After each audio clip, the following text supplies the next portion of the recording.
The following presentation is a Deej Experience production and may not be recorded, rebroadcasted, or retransmitted without the express written permission of Deej Experience LLC. For more information, visit us online at www.deejexperience.com.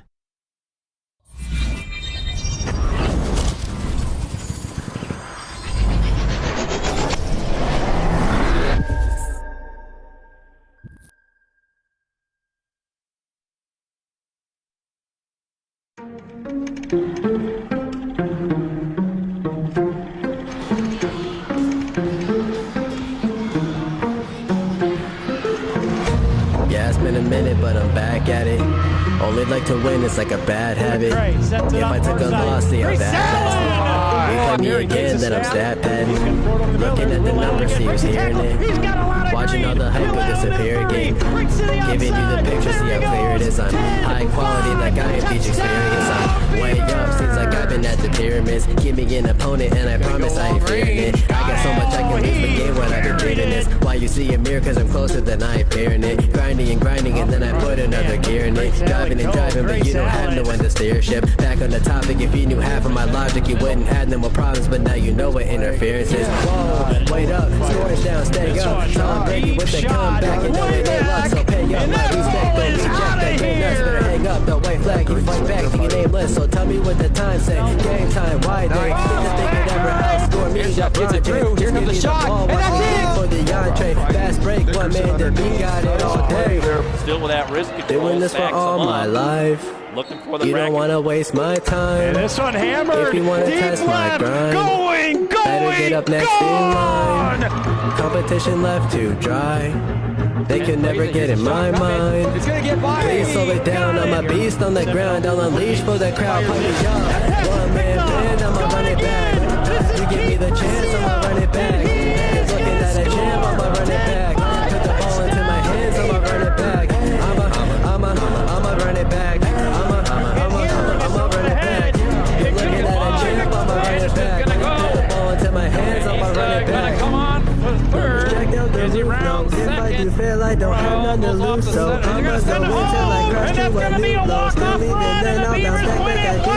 See how I facilitated, you get humiliated. I'm making something from nothing cause I'm too innovative. I'm making records so I feel better for when I break it. It's for my pleasure, but I would never let you go take it. I'm kinda like that, I don't just write raps. You put the ball up, then I'ma spike that. That means I put it down, watch me throw away your doubt. Kinda like a quarterback, I take your crap and throw it out. We can go back and forth like Serena, just know I'm the home team. I pack out arenas and arenas. Somewhere no cider where we from, so after I'm finished, it's all gonna be love. Still in my bag and they still wanna be us, but I don't think no one will actually become as great as my team is, cause I got a team of some Hall of Fame players, not to mention Jesus. Doing this for all my life. You don't wanna waste my time. If you wanna test my grind, better get up next in line. Competition left to dry. They can never get in my mind. Please slow it down, I'm a beast on the ground. I'll unleash for the crowd, play me up. One man band, I'ma run it back. You give me the chance, I'ma run it back. You're looking at a champ, I'ma run it back. Put the ball into my hands, I'ma run it back. I'ma run it back. I'ma run it back. You're looking at a champ, I'ma run it back. Put the ball into my hands, I'ma run it back.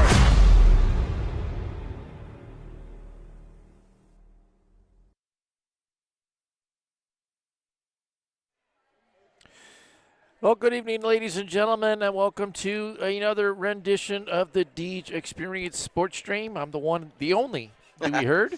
And alongside me for the ride tonight is Jack Hasbrook. Welcome aboard, Jack. Hiya. As we are sitting here in the West Gym. Final duel of the season for the Beavers coming up, as they will be taking on the Titusville Rockets as we get into our Box at Lockett pregame show and get ready for some middle school action here.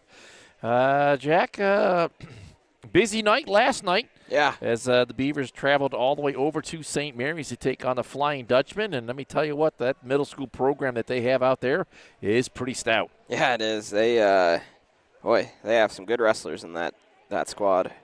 Well, then it all kind of boils down to a couple of good families out there that have a lot of interest in wrestling. And, the Myers boys really put on a good show, and not only the middle school but at the varsity level as well. And they really performed well for their team. And they've got a bright future ahead of them, as they have not only the brothers, but they have some cousins as well. And it adds a lot to their lineup. Yeah, absolutely. And their AD told us after the fact that they were short some guys too. So, well, I mean, good team over there.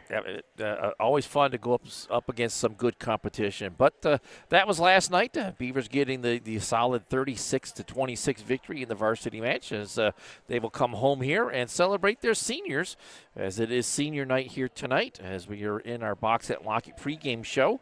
And, Jack, we're going to use the same 3 steps to success brought to us by Snap Fitness for both broadcasts here tonight. First step, have fun and make some memories. It's senior night. We're celebrating our seniors. Go out there, have yourselves a good time, and make some memories. Yeah, absolutely. Last home duel for some of these guys. So, get out there, put your best foot forward, and finish your time in the West Gym here on a high note. Second step is we need to maintain our level. We always say wrestle like a beaver, but you need to maintain that high level of execution and preparation, and just maintain that level. The Beavers should be just fine here tonight. Yeah, absolutely. Give it your all throughout the entire match. Don't slow down. Don't make any silly technical errors, anything like that. Keep wrestling at the level that a Beaver is expected to wrestle at. And then I also put up there for the last step, strong finish. Let's keep our foot on the gas pedal and drive this one home. Regardless whether or not you're the last match of the night or the first match of the night, let's have a strong finish to the season here today. Yeah, absolutely. Again, it's senior night, last duel, so it all ties back to ending it on a high note, Yep, so that's our Snap Fitness steps to success. Have some fun, make some memories, the first step. Second step, maintain your level. And the third step is have a strong finish. So we will clear that off, and we don't have a Corry Higher Ed Spotlight Player of the Game for middle school, so we'll just mention that we'll have that for the varsity duel coming up when we get into the Box at Lockett pregame show for them. But, Jack, already the gym's starting to fill up here, but we're a little past 5:30, and we were supposed to have wrestling start at 5:30, and we're still waiting the teams to come out of the locker room being weighed in. Yeah, I don't know what the delay is per se, but that's where we're at.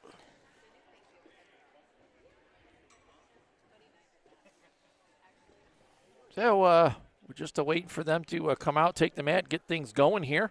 A little bit of a slow start. It seems like that always happens with middle school. But revert back to last night again, talking about St. Mary's. They ran that duel like it was a regular duel. We had forfeits. Weight classes at St. Mary's didn't fill in. And you take those forfeits away and you just go with what was wrestled. And they really, really put it to the Beavers last night. Yes, they did. The Beavers did pick up a few wins late, but especially at the start of the match, those Dutchmen they came to wrestle, that's for sure.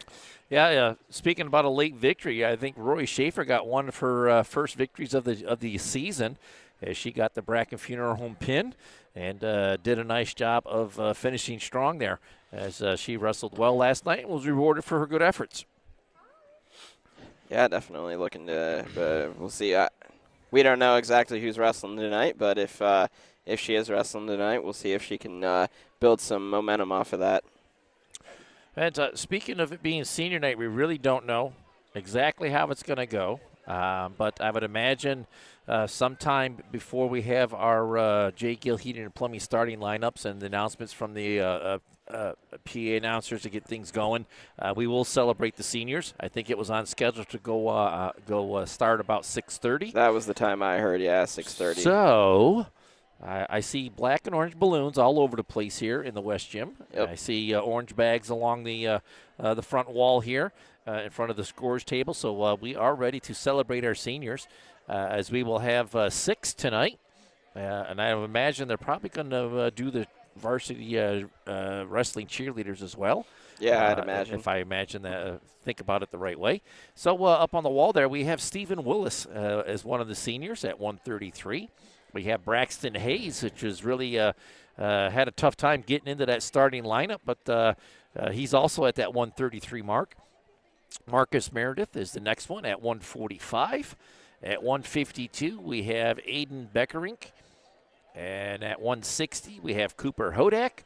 And rounding out the seniors, the heavyweight, Owen Nickerson. And he has been a staple in the heavyweight division for many years here for the Beavers. And it's going to be one of the few he's going to be one of the ones I'm going to miss the most going into next year. Yeah, absolutely. He's one of my favorite guys to watch wrestle. And it's going to take a lot to fill his hole next year.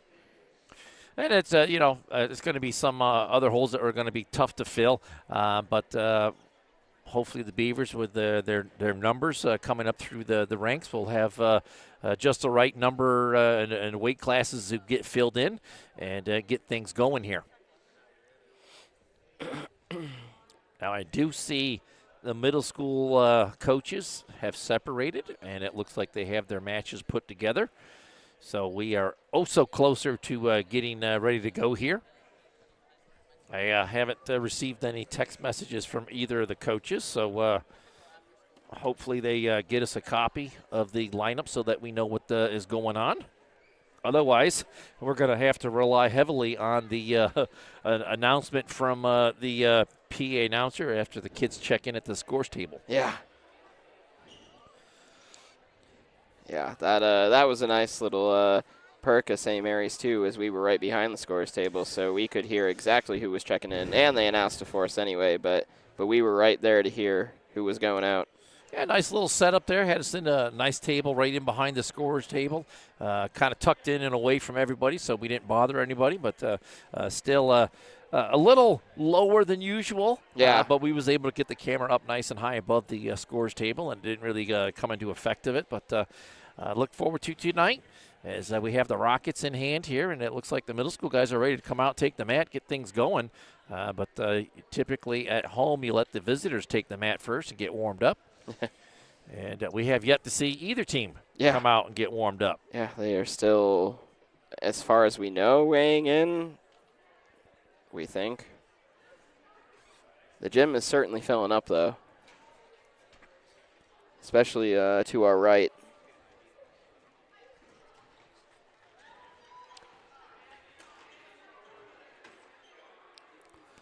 And we have a false start. Yeah, yes. Beavers were going to come out and take the mat, but I think you've got to let the Titusville Rockets get warmed up first and foremost. So, Jack, we've got everything buttoned up with the Box and Lock It pregame show as we are waiting the guys to come up and give us a copy of the lineup. So we'll cut to a commercial break, get a few words in from some of our sponsors, and we'll be back as soon as we have some action out on the mat. So hang in there with us.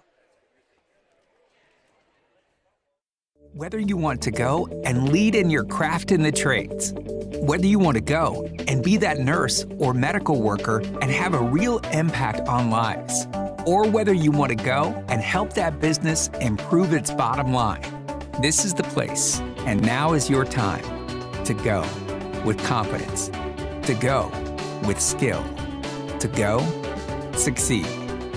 The Education and Training Center at Pitt Titusville.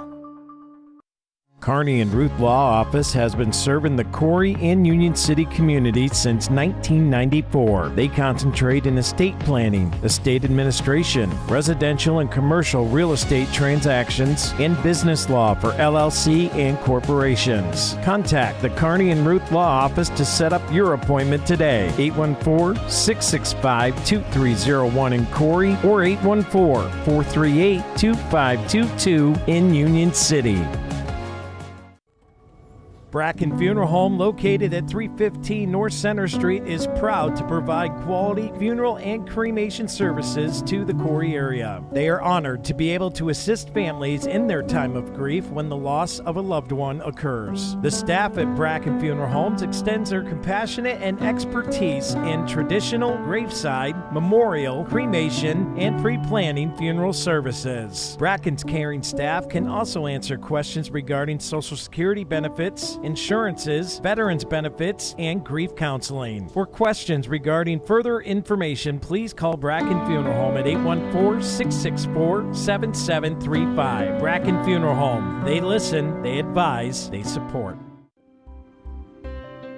Box It and Lock It offers indoor climate-controlled self-storage units and portable self-storage containers. With 3 locations in Clymer, Corry, and Jamestown, Box It and Lock It has a storage solution to meet your needs. Both of our indoor climate-controlled locations feature automatic motion sensor lighting, 24/7 video monitoring, online rentals and bill pay, phone app access to the facility, and 24/7 access via our high-tech keypad and kiosk rental systems. Box It and Lock It also offers portable self-storage containers that can be delivered to your front door or place of business. Let us bring the storage facility to you. Store on site at our location or have us move your container to a destination of your choice. Contact us today at 855-450-3990 and visit our website at www.boxitandlockit.com. Also, find us on Facebook and Instagram.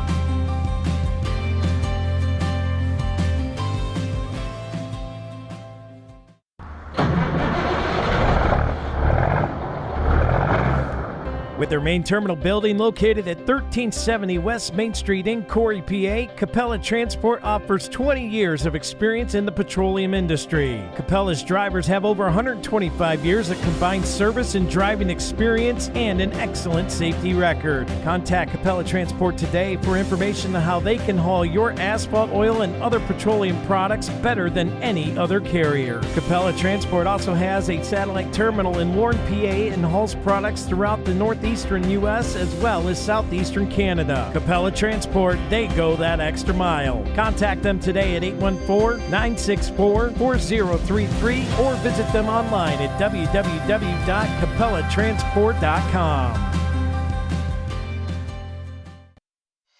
Vern's Garage is your local one-stop shop for all your auto repair needs. Family owned and operated in Corry for over 50 years, Vern's offers general auto repair, PA inspection, emission testing, and front-end alignments. Vern's is located at 10460 Route 426 in Corry. Give them a call today to schedule your auto repair at 814-664-9446. Vern's Garage, your local one-stop shop for all your auto repair needs.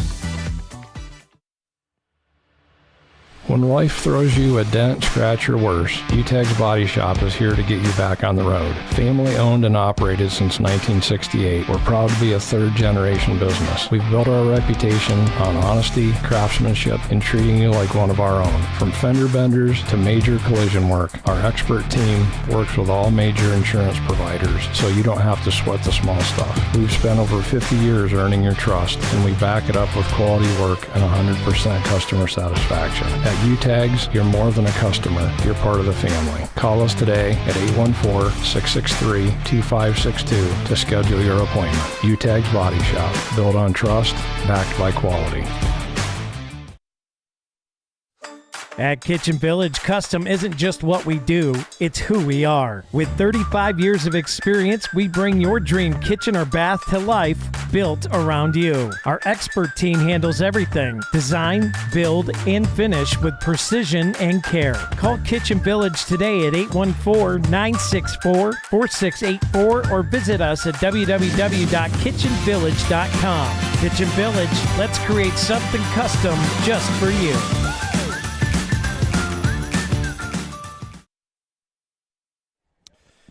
And welcome back here to the Deej Experience Sports Stream. I'm Dewey Hurd with Jack Hasbrook here. We're in the West Gym for the last home duel of 2026, and we will start with middle school action here tonight, Jack.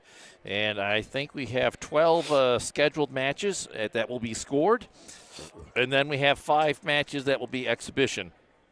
Yeah. And I'll give you, here come the Beavers out onto the mat. A lot of matches on the docket. As they will take the mat and get warmed up, and they're still coming out of the locker room. The black train continues here as one of them takes a tumble onto the mat. Someone lost their footing. Well, they tripped over the corner of the mat. It wasn't laid out on the floor nice and flat, but over 25 kids on the roster. Great to see the numbers here for middle school. Let's get into our J. Gill Heating and Plumbing starting lineup. If they stay true to the lineup that they gave us, we'll lead off with Alex Hellier going up against Eli Harrison, followed by Grace Cummings taking on Capri Warner. Trenton Gates is next, taking on Tanner Morris. Tegan Willis will follow, going up against Mason Martin. Then we'll have Christopher Hatley taking on Landon Kemp. Devin Osterkamp will take on Carson Peterson. Eli Bale will follow, and his opponent will be Griffin Kraft. Phoebe Forsprings will go against Layla Greathouse. I'm going to go with Greathouse. I can't really read that chicken scratches, but Great Home doesn't sound like a that doesn't sound like a typical last name. Followed there by Sophie Thomas taking on Carter Oakes. Robert Cummings to follow after that, taking on Axel Brooks. Chase Kuzma follows, and his opponent will be Caleb Ripper. And Maddie Callers will round it out, going up against Noah Smith. And then we have 5 exhibition matches. That'll be Remy Kuzma taking on Tanner Morris. Phoebe Forsprings taking on Griffin Kraft. Ben Van Gilder taking on Carter Oakes. Wesley Daly against Alex Brooks. And Connor Kent leads off the end of the night as he'll have Noah Smith rounding out the lineup here tonight for the Beavers. Nice. And then we will switch modes and head over to cover the varsity action. But in between there, we will have the celebration of senior night. Yes, we will. Worked in there somewhere. And I'm going to go ahead and try and get the scoreboard up to sped. As I had the first name right. And I will get the second name in there correct. Eli Harrison.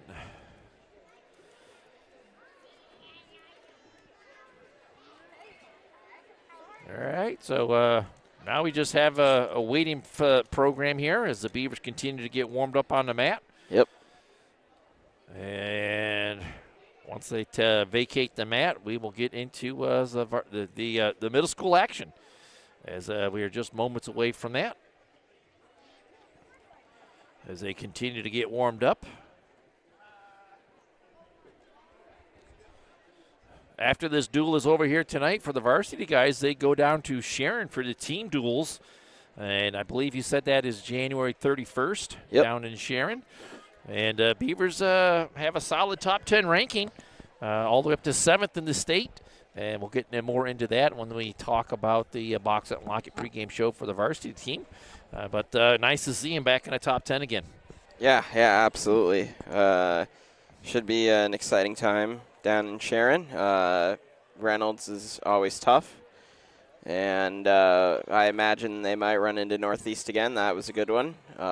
Sure LaBeouf and Harbor Creek will be down there as well. So, yeah, could be an exciting time down in. Don't forget about Grove City. As they will be there as well. And also, I believe you might have Hickory will be another one, and maybe Greenville as well. So some of them southern teams from down in the Mercer County area might be representing at the District 10 level in Sharon in a week from this Saturday. So tune us in. We'll be there for all the action.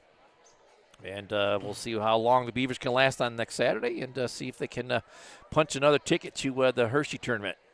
Well, I don't think it'll be Hershey. They tried Altoona, and I believe Team States this year is in Johnstown. Oh, all right. So they switched the forum as we look like the Beavers are clearing the mat, and we are going to get ready for our first match of the night here, Jack. Eli Harrison for the Rockets taking on Alex Hellier.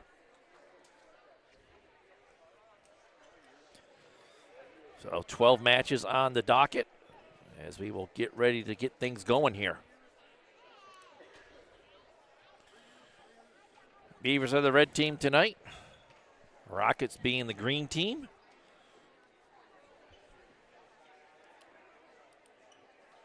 As we are ready to get things going here.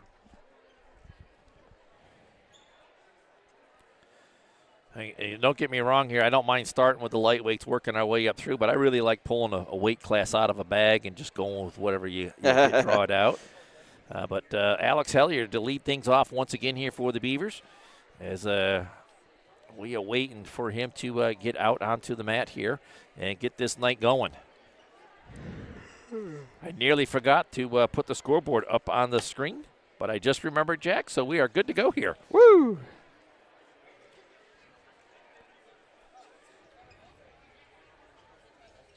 Official out there ready to go. Yep. I don't know what the delay is. Seems like we have all the components that we need to have. Scoreboard operator is in a seated position to our right and ready to go at the table. Yeah. Official out on the mat, ready to get things going. Already 25 minutes behind schedule, too. Well, at least we don't have a 2-hour ride. Yeah, that is so true. Yeah, they were nice and efficient down there. St. Mary's did treat us very well as we got in, got out. I think we were on the road by 7:30 coming home. And we actually beat the guys that were doing the Warren basketball game before they got home. So good overall effort by St. Mary's to get us in and out. And we're ready to get things going here. Yeah, we passed them in Warren while they were still on their post game, I believe. So.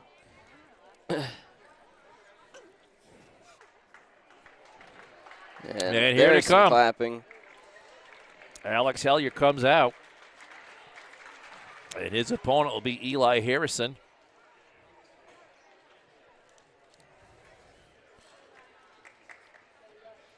And we're ready to get things going here.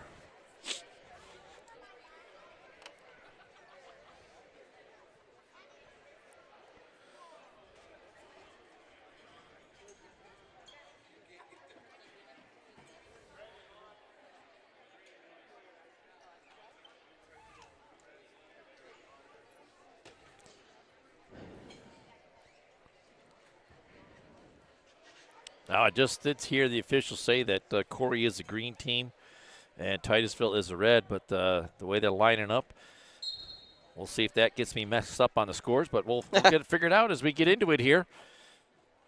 Alex into a tiger, trying to get that wrist control to go with it. Shoots cross body on a single leg, gets that. Has him knocked down onto the mat as he'll spin in behind. And, yes, he does have it that the Corry is the green team and Titusville is the red, so I'll get that mixed switched up right here. As Alex will wrestle from in front with a three-point takedown there.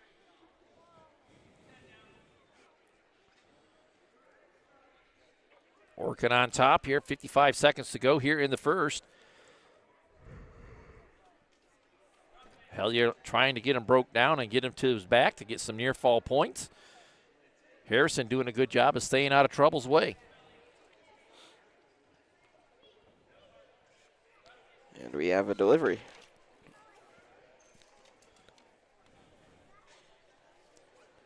Alex continue working on top here. Has a hammerlock worked in. As he'll maybe try to come over the top and thread the needle. Harrison doing a good job of staying out of trouble there. Gets up to his base.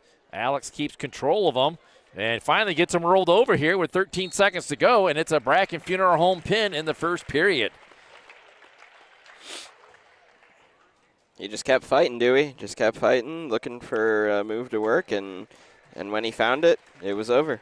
Yeah, he was trying to get that thread the needle set up, but Harrison kind of got away from him a little bit, and Alex just caught a hold of him, put him right to his back, and got the victory. Next up, Grace Cummings taking on Capri Warner. Warner right in on a single leg. As Cummings tries to prevent the takedown, but is going to give up the three-point takedown right off the whistle here.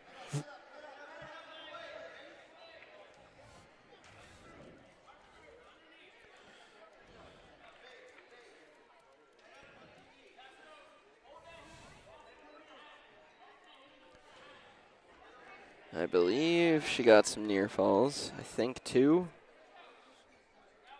Well, they put 7 up on the board. All right, a full set. So a full set of 4. As Capri working it over here. Maintaining the control, trying to bundle the arms together there. Grace getting back up to her base. As Warner will crack her right back down onto the mat. Still trying to work with that bundle out front. Capri a little high here on the side as she's trying to lock up the far side cradle. And we'll get it locked in. Grace trying to stretch out, able to break that hold.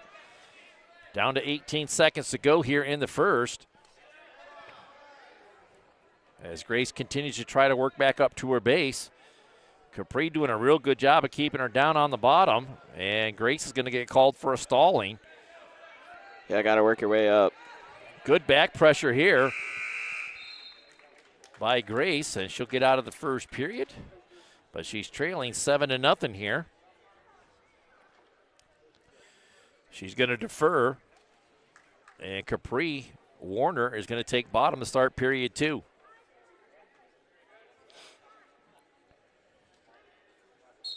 Grace covers. And Capri right into a standing switch. Will get the relevant church reversal and make it a major decision now as she has a 9-0 lead.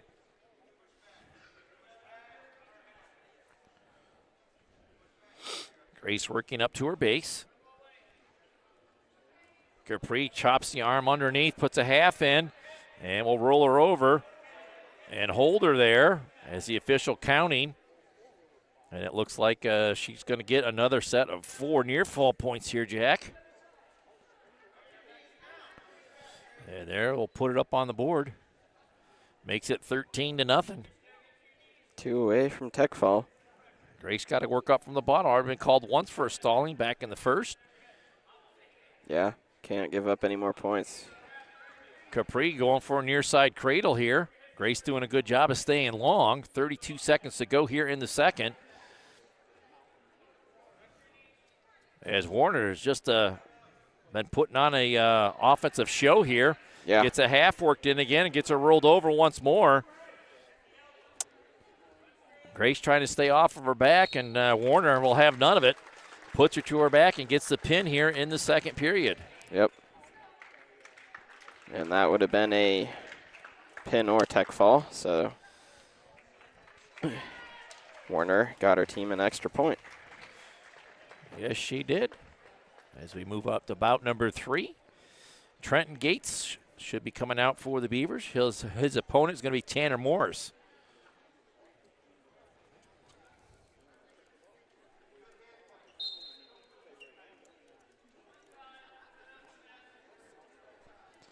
Into an early collar tie.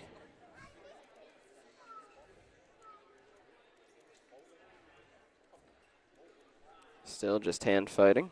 Break clean. Back into it.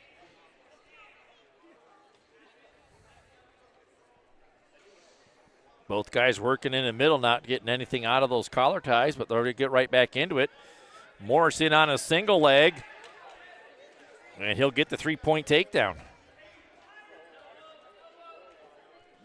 So Gates going to have to work up off the bottom here as he gets squared up to him, gets back up to his feet. Morris on a single leg trying to keep him down on a mat, trying to lock up that near side cradle, gets him rolled over, stacking him up. And it's another Bracken Funeral Home pin here for the Rockets. That was tight. And they will take a 6-12 lead here.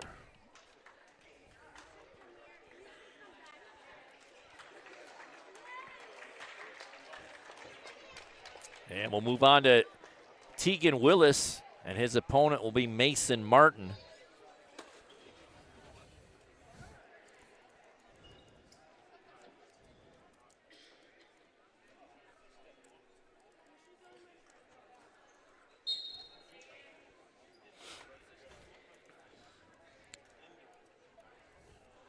A lot of hand fighting going on so far.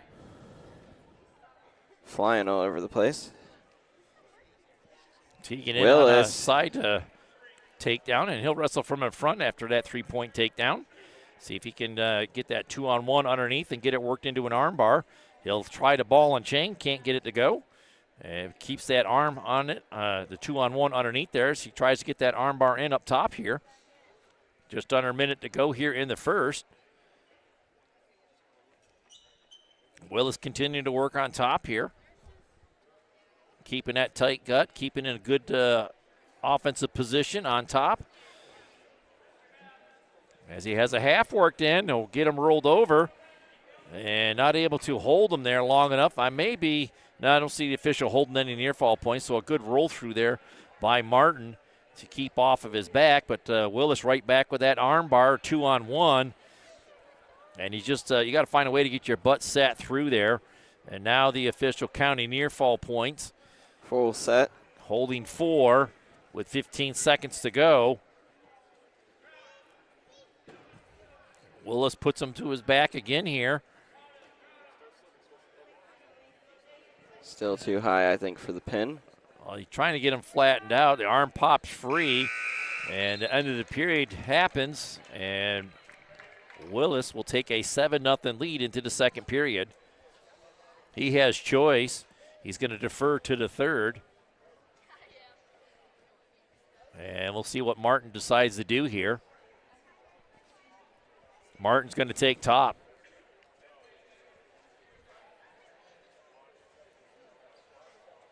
Willis settles in on the starting block. Quickly into a stand-up switch. Gets out front and is working on a side cradle. He'll get the relevant church reversal. Makes it 9-0 as he has them stacked up good and tight here. Yep.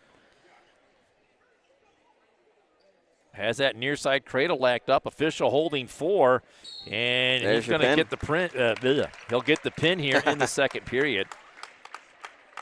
Bracken Funeral Home pin, as all 4 matches have been decided via the Bracken Funeral Home pin. As we move on to the next bout.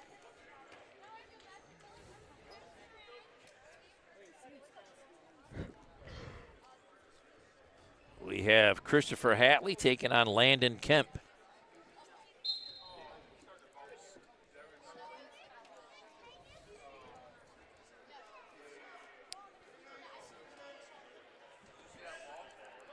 Hatley's got that head. Looking to get behind him. Still trying to spin, and he does. Hatley with an early takedown. Good hard work there, constant movement as he had a half worked in but pushes him out of bounds. So he'll start in the top position here on the restart with 1:02 to go.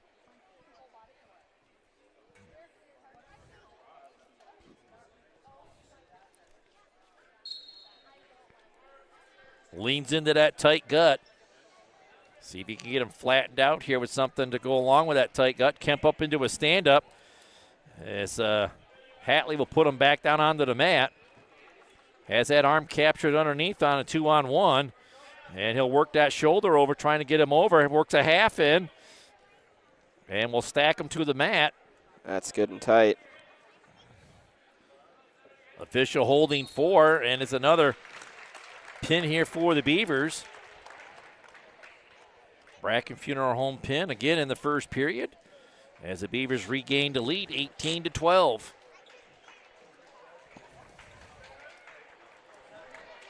As we move on, Devin Osterkamp taking on Carson Peterson.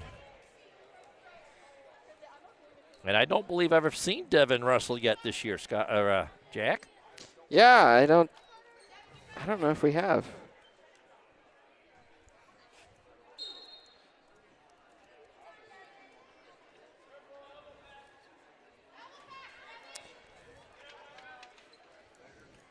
Going at it here. Yeah.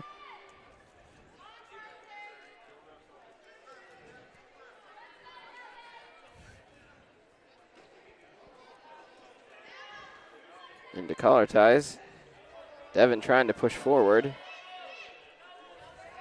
Peterson with a front headlock. Trying to get around that corner. Gets the underhook worked in, but keeps pushing him backwards and out of bounds. So we will stay neutral, and we'll have a restart on the starting block.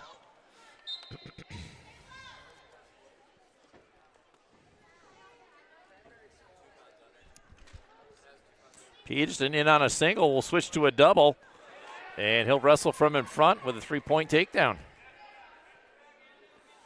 And he'll go to work on top. Comes underneath the chest and into the far arm. Devin up into a stand-up as Peterson will stay down on the leg. And Devin trying to get that leg back. Peterson gets 2 hands on it now. He'll switch to a double now. As he'll try to come out the back door and maintain control, and does. 12 seconds to go here in the first. Now he goes for the far side cradle and stacks them up with 2 seconds to go. And they run out of time. But he'll get 4 near fall points, and he'll take a 7-0 lead into period number 2.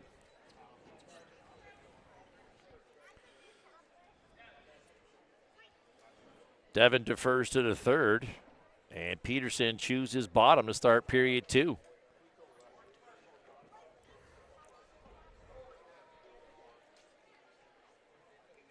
And we're going to have a caution on Devin. As we get going here in period number 2, Peterson getting chin back, but he'll spin out of it. But Devin does a good job of following him and stays in good position as he maintains the control. You got to come underneath the arm there, kid. Yeah. Got the overhooks in, trying to chin him back, and good work by Peterson just to keep moving. He finally finds a leg, and he's going to score a relevant church reversal. And he has a major decision on the board now. 54 seconds to go here in the second. As once again, Peterson in on top here. As he'll crack the hips back down onto the mat. Good work from Devin to try to get right back up to his base, and does. Peterson out front now with a front headlock. Trying to find a leg there to maybe prevent any more near falls, but Peterson's got the front side or near side cradle locked up, and it's another Bracken Funeral Home pin here. This time in the second period for the Rockets, and we're tied at 18. So back and forth we go, Jack. Yeah. Neither team able to get out in front by much more than 6 points. As we will move on to the next bout. We got Eli Bale coming out here for the Beavers. And his opponent will be Griffin Kraft.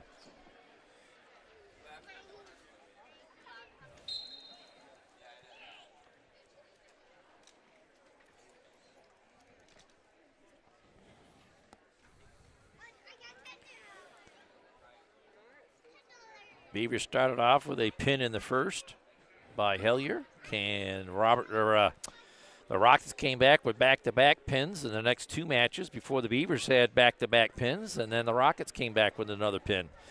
So 6 bouts into it, and we're all knotted up with 6 Bracken Funeral Home pins. Yeah, it's been a pin parade here. Eli looking to get the Beavers back in front. Kraft having a couple words to say about that. As both guys working with the underhooks in here at the Munns Merch middle of the ring. And we have a stalemate called by the official, so he'll stop it and allow the Rocket to reset his headgear. As Kraft had his headgear get readjusted on him. As we get right back into action here, 35 seconds to go here in the first. No score. Eli looking to get a takedown here. 24 seconds to go here in the first now. Still no score in this match. Fake the shot there. I'd like to see him drive through and hit something. Both guys continuing to work with else collar ties and not really leading much of anything. Down to 3 seconds to go here. And we'll head to the second period with a scoreless match.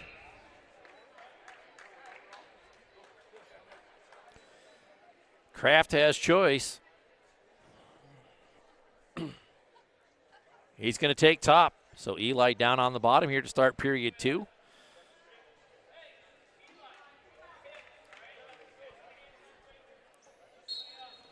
Right into his stand-up. Eli will look for that wrist control. He gets tripped back down onto the mat.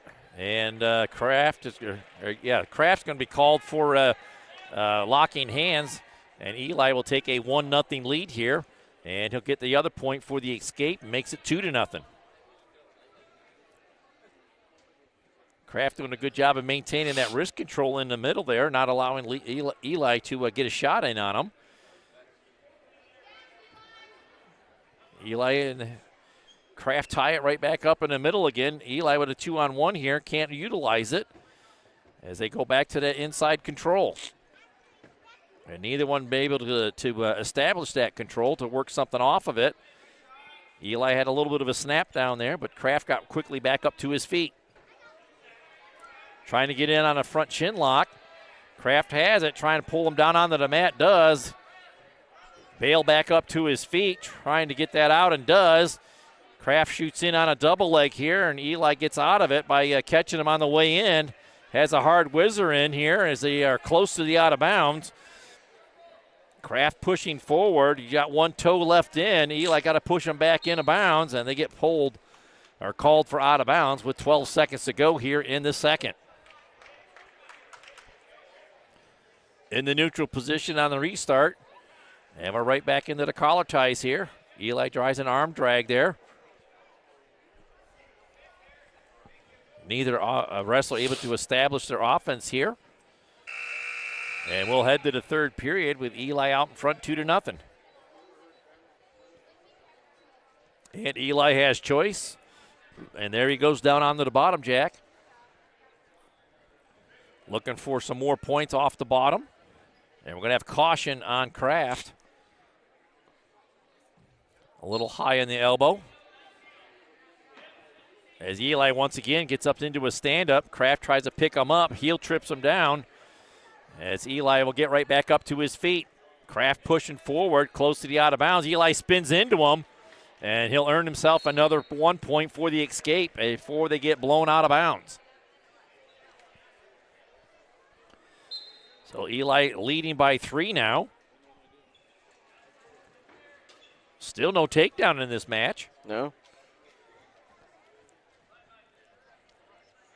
Eli continuing to work on that, trying to get wrist control in the middle there. Gets 2-on-1 on an arm and gives that up, and they work right back out of bounds to really not able to get any kind of established attack here. 52 seconds to go in the third. Kraft is one takedown away from tying this match up. Gets a 2-on-1, cross-body shot on a single leg. Eli able to get that leg back. Right back up to his feet. Eli still trying to get that left arm freed up. Finally gets it freed up, but Kraft grabs a hold of it again. 24 seconds to go here in the third. Kraft pushing forward, Eli giving ground, but he'll spin and head back into the ring now. Down to 10 seconds to go here.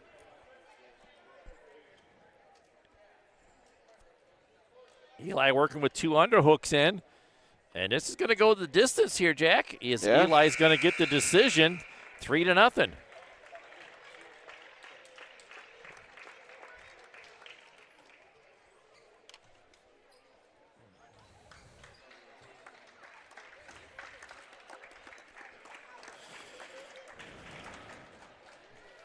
And now we're going to have Phoebe Forsprings taking on Layla Greathouse.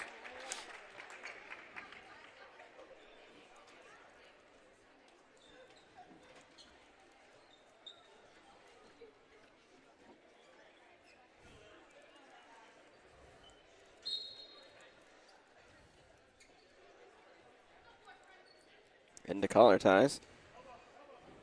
Front headlock now. And Forspring will get the early takedown. Phoebe to wrestle from in front, gets the armbar in with wrist control on the far side. Try to get a reverse half in there. She'll settle back in on top and go to work.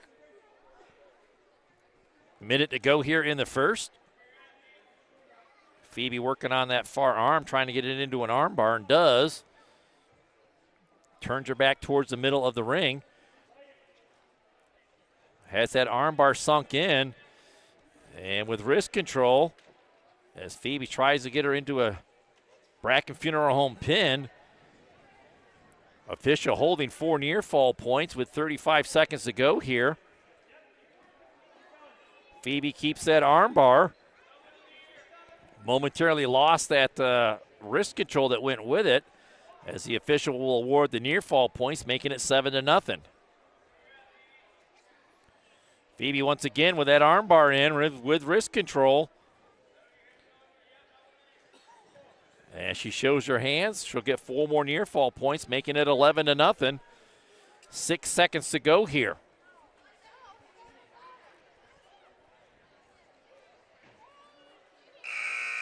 And a 1 single count at the end of the period. So Phoebe will take a commanding lead into the second period here. With a major decision, Phoebe has choice, and she immediately takes the down position.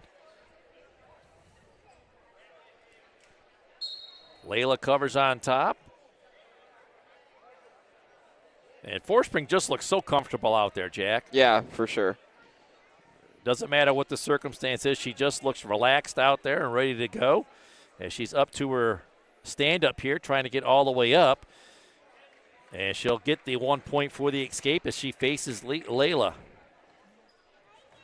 Cross-body shot, single leg, and dumps her over with a fireman's carry. Trying to get the 3-point takedown. She just got to pop her head out the back door. Yep. And does. It settles back in on top, and that's enough for a tech fall, as she'll win this one in the second period, 15-0.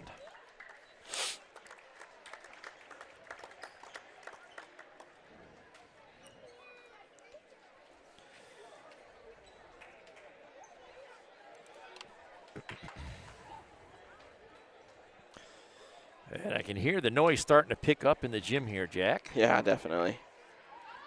As we move on to our next match. Coming out for the Beavers will be Sophia Thompson.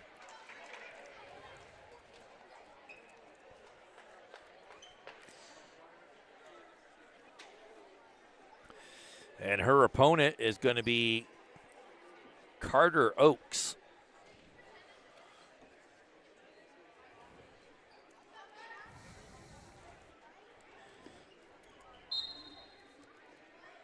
And they're off. Oakes takes her down right away. Looking for the far side cradle, gets it locked up and gets her rolled over rather quickly here. And it's a Bracken Funeral Home pin for Carter. And we're back to the pin fest.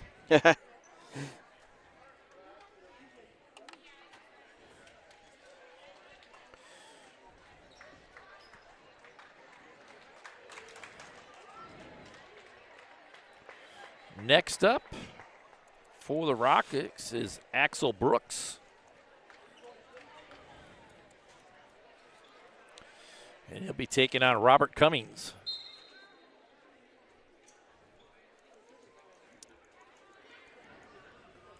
On a front headlock is Brooks. Cummings trying to get out of it.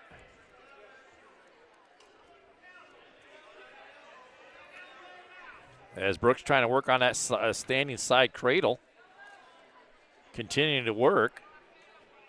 As Cummings able to stay out of the takedown so far. A minute to go here in the first.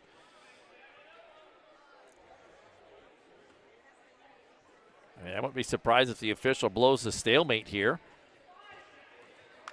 And finally, Brooks able to get in behind and get the 3-point takedown. And he just cuts him loose, makes it 3-1. As Brooks will go back to work on trying to set up another shot here. 34 seconds left in the first period. Brooks with a 3-1 lead. As they work right back into the Munns Merch middle of the mat. Cummings in on a single leg. Nice little pick there. And he'll settle in behind with a 3-point takedown of his own.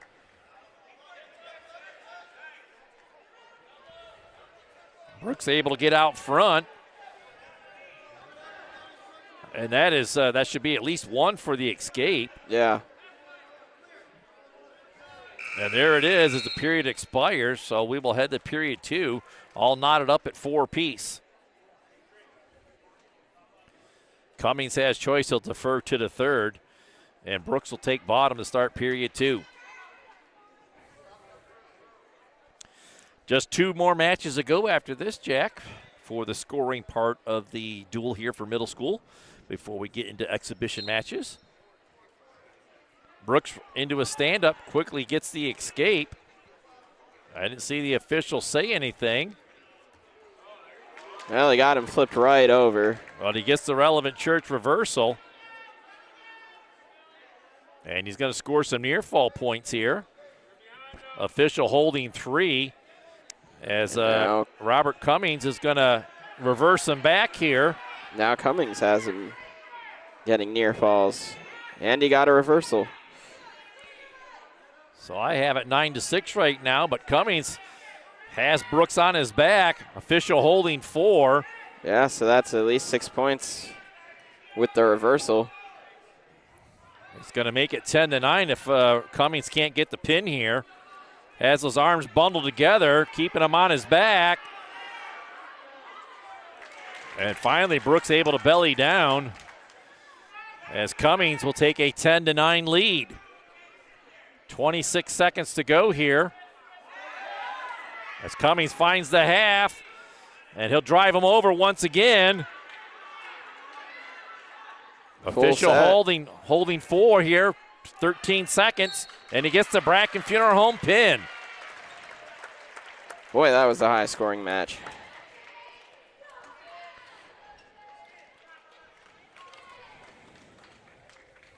Great effort there by Robert to stick with the offense and get the victory for the Beavers. Next up is Chase Kuzma, and his opponent will be Caleb Ripper.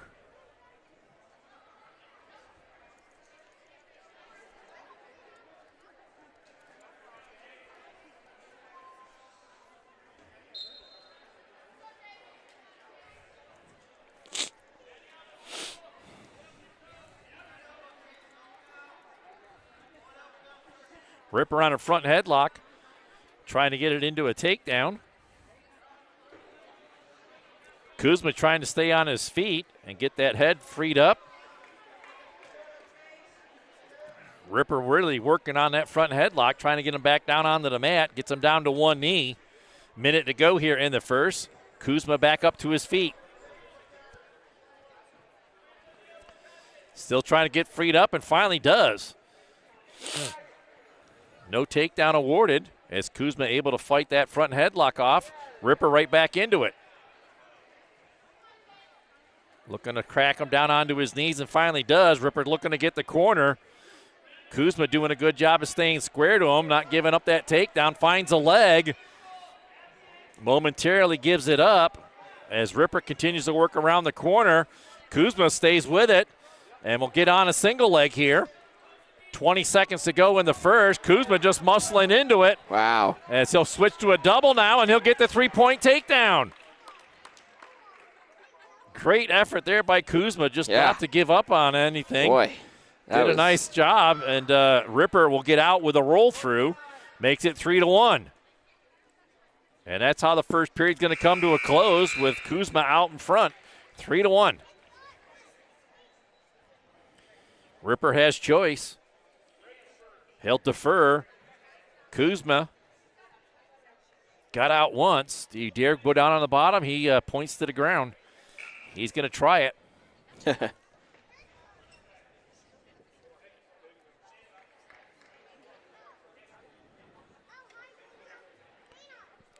It's 3-1. It's the right score. Yeah. Kuzma is chosen down to start period 2. So he'll head to the blocks, get settled in, and Ripper will cover on top. See if Kuzma can fight his way up off the bottom and extend that 3-1 lead. Up to one leg momentarily before Ripper puts him right back down onto the mat. Gets him flattened out. Kuzma right back up to his base. Ripper looking for that far side cradle.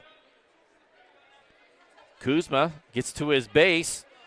as he'll try to get wrist control. Ripper looking for that cradle, gets him rolled over to his back. And official holding 4 near fall points as Ripper's going to take the lead here.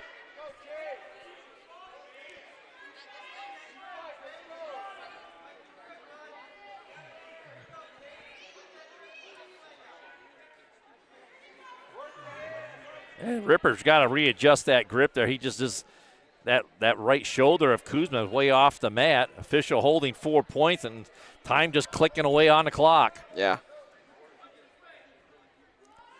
Got to find a way to get that cradle broke free, and finally does, and the 4 points will go on the board as Ripper will take a 5-3 lead here with 19 seconds to go. Kuzma in on a single leg, switches to a double, captures an arm as he switches to a single here, up to his feet. Ripper trying to whip him around with a chin whip. And the second period is going to come to a close, but no change in position. We'll head to period 3.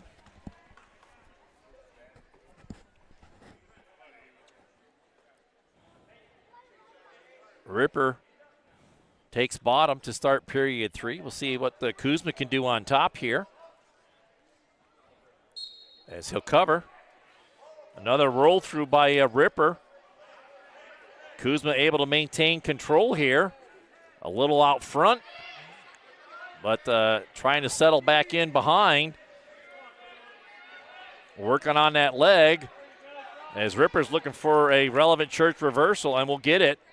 And that extends his lead to 7-3. A minute to go here in the third. Kuzma momentarily up to his feet before Ripper puts him back down onto the mat.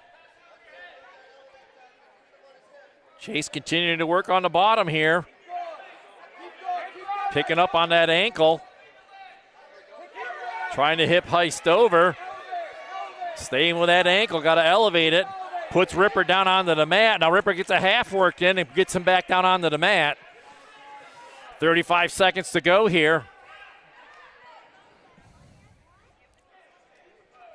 Kuzma's got some fight in him tonight, Jack. Yeah, for sure. Doing a nice job of getting off the bottom the one time and really giving Ripper all he can handle here tonight. Down to 15 seconds to go here. Kuzma back up to his base.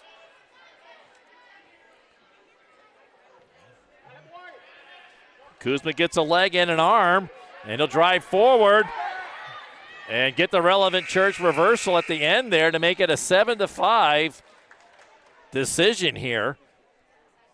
And Kuzma just won't quit. No, not at all. Great fight.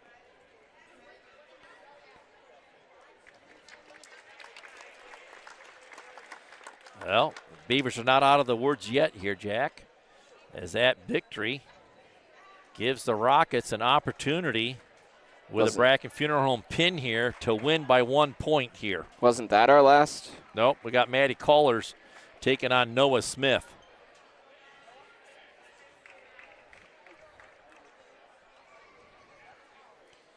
So anything but a Bracken Funeral Home pin loss here by Callers will give the Beavers the dual victory.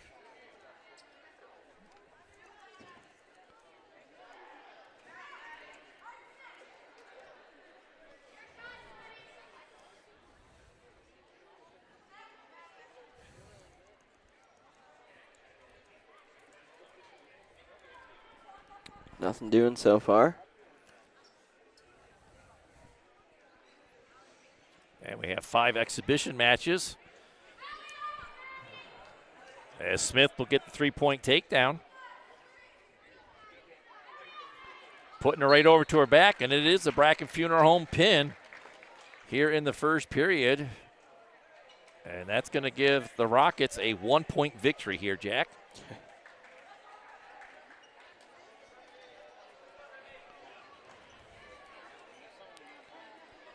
33-32. As we'll move into some exhibition matches here. Remy Kuzma coming out here for the Beavers.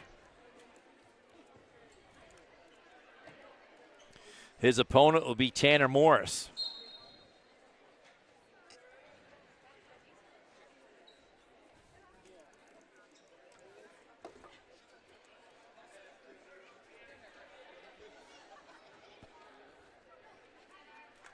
Both guys working on that collar tie. Minute 10 to go.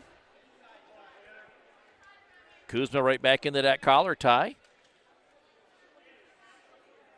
Nice tight duck under. I'd like to see that. Haven't seen too many of the Beavers do that in middle school action this year, Jack. Yeah, no. That was one of my boys' favorite moves, was that duck under. It's one of those moves when you got to hit it hard. Yep. Really impose your will. Kuzma with a 3-point takedown here as he'll wrestle from in front. 35 seconds to go here.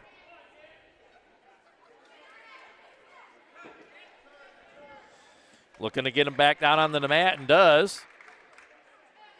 Now he'll go to work on top with his offense, see if he can't get him flattened out and flipped over to his back. 20 seconds to go. Has that near wrist control. Morris able to keep moving forward, but Kuzma comes right back with a tight gut. Morris into a stand-up. As Kuzma puts him right back down onto the mat, and the first period's going to come to a close with Kuzma out in front, 3-0.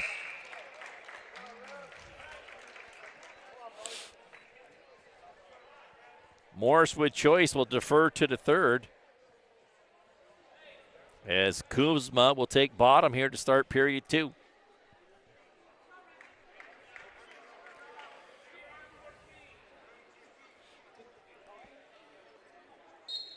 Morris covers as we get going here.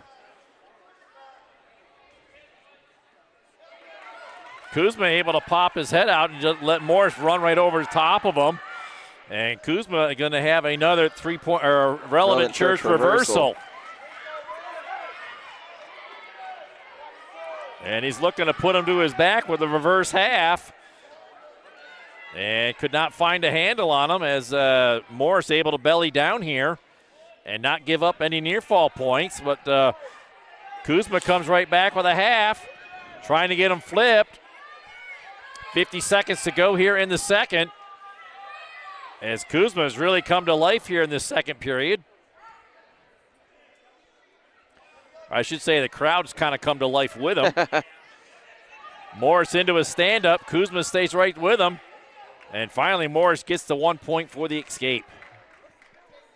Makes it 5-1. 25 seconds to go. And we have a full gym now, Jack. Yeah, we do. Good home crowd here as everybody's filed in nicely. Kuzma looking for another takedown here. He's got 10 seconds to work with. Got a collar tie, and he had a single leg there shot if he would have taken it. Yeah. But Morris is the one taking a shot here. And he's going to come up empty at the end of period 2. We'll head to period 3. Morris has choice here. No. I thought Kuzma had choice. Didn't Morris defer? Yeah, Morris did defer to the third. And we have a caution on Kuzma.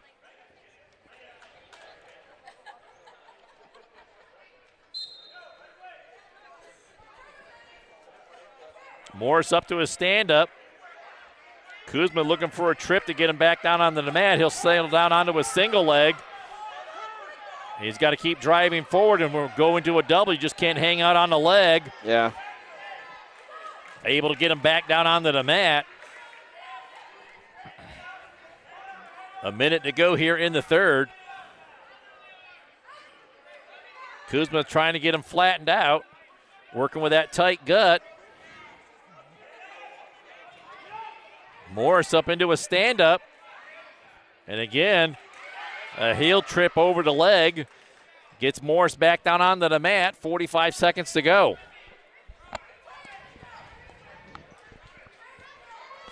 Morris up to his feet. Finally gets the escape. Makes it 5-2. A takedown here would tie it up for Morris. Kuzma could all but seal the victory with a takedown. 24 seconds to go. Into a collar tie. Morris continues to push forward. Kuzma hanging on to that collar tie. Switches sides. Down to 12 seconds to go. Morris trying to get on a front headlock.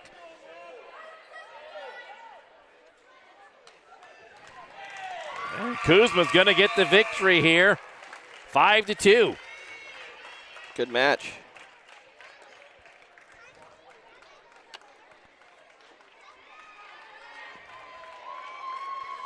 And we'll move on to the next exhibition match. Phoebe Forsprings comes out for her second match. She'll take on Griffin Kraft.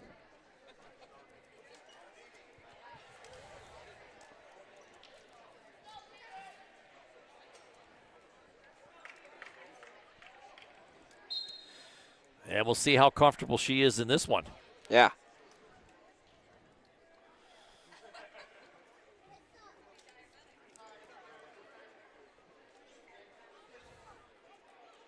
Kraft with a front headlock. Trying to get Phoebe down onto the mat. Maybe a passerby to get that initial takedown. Tries it there, and Phoebe's too strong for him. Not giving it up.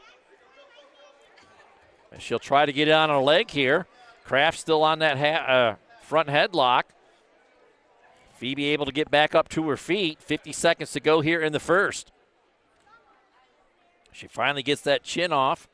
Hand off the chin. She'll try to dive crossbody onto a leg. Still on that elbow. As they're both going to break clean here. Phoebe stays with that wrist control. Shoots in on a double. Comes up empty.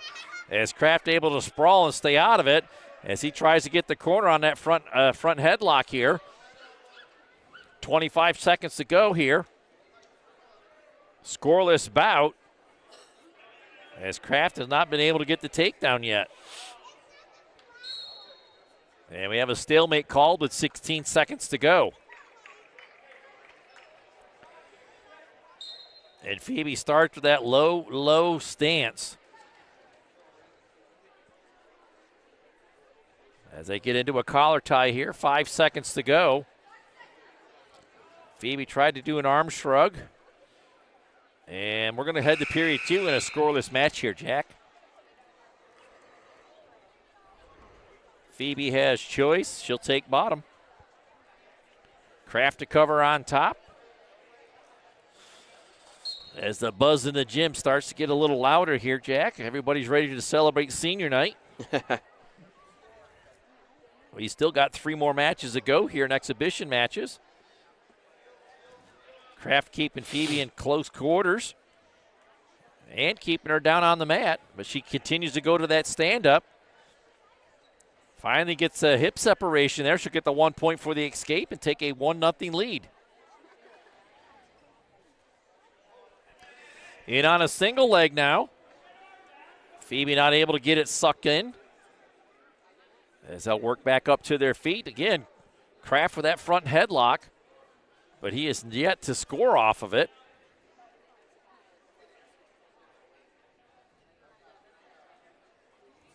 Snaps her down onto the mat. Phoebe's able to stay good and square to him.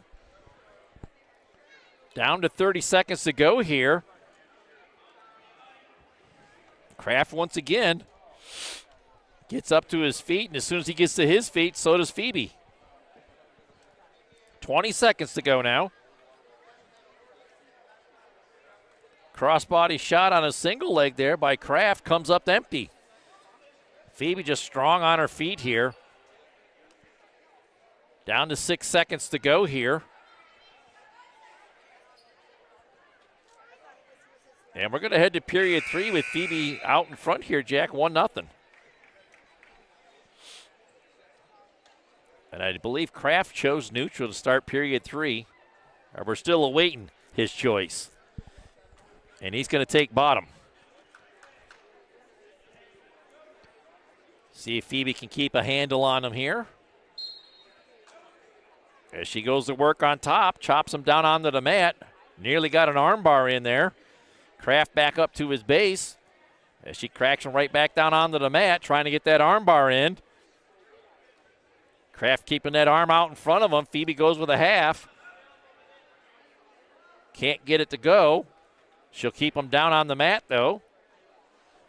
Still trying to get that arm bar worked in. And Kraft has been able to keep it out. But Phoebe gets it worked right back in again. And gets him rolled over. He's able to roll all the way through. She tees off on him. Ooh. And no near fall points. But that was so close. Yeah, mighty close. Phoebe puts a half right back in again. 42 seconds to go here. Kraft gets back up to his base. Phoebe goes with a tight gut, cracks him back down onto the mat. 33 seconds to go here as Phoebe takes a quick look at the clock.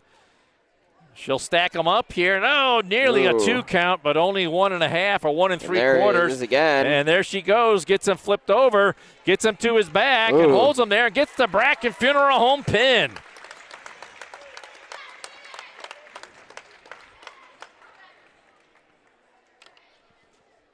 Great job there, Phoebe. Yeah.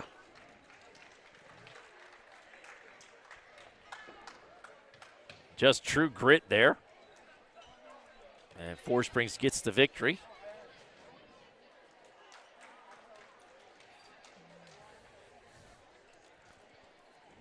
As we move on to the next one, it'll be Ben Van Gilder taking on Carter Oaks.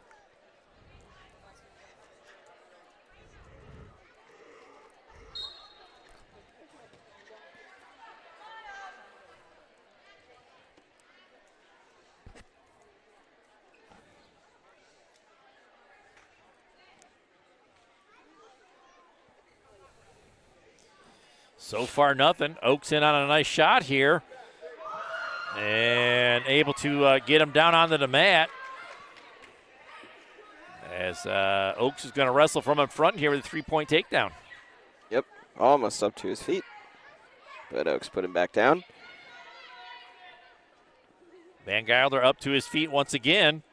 Trying to get square to him. Has good hip separation and will get the 1 point for the escape. 3-1 now.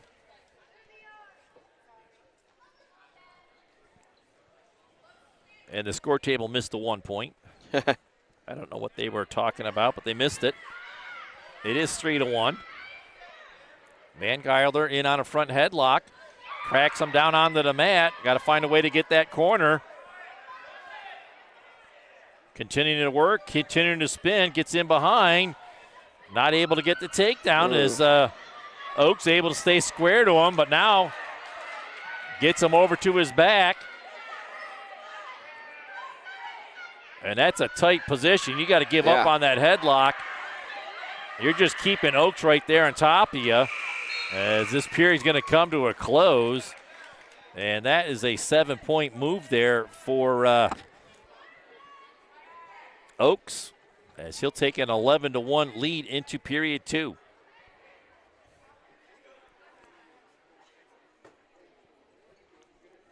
Van Gilder takes bottom here to start period 2.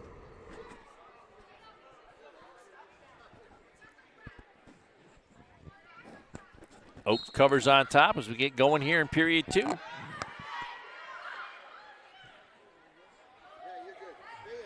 Partial stand up there as Oaks looks for the far side cradle. Gets it locked up. Gets him rolled over good and tight. Van Gilder fighting valiantly to stay off of his back, but to no avail. Drops the Bracken Funeral Home pin here in the second period.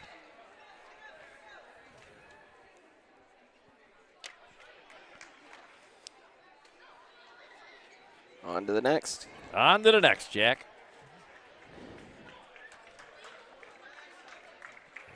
And this one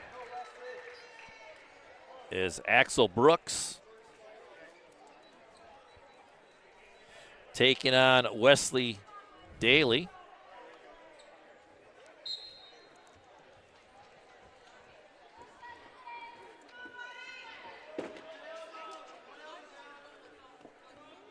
Brooks on a front headlock here, trying to score off of it. Daly trying to get out of that bottom position. We're still neutral here. No takedown has been awarded, but Brooks in a pretty good position here. Tries a throw by and can't get it to go by. As Daly able to stay on his feet here, and we stay neutral.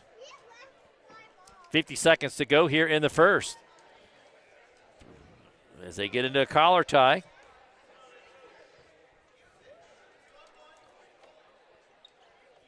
Continuing to work in the middle of the ring. Ever so slowly dancing around out there.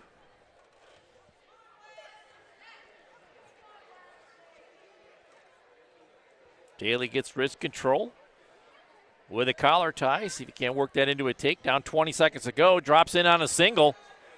But you got to finish those. And Brooks able to slide in behind and get the three-point takedown, and he'll wrestle from in front. 8 seconds to go.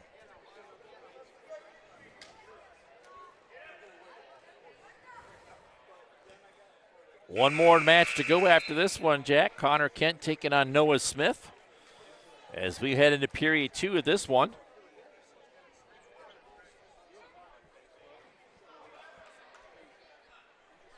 And Brooks is going to take bottom here.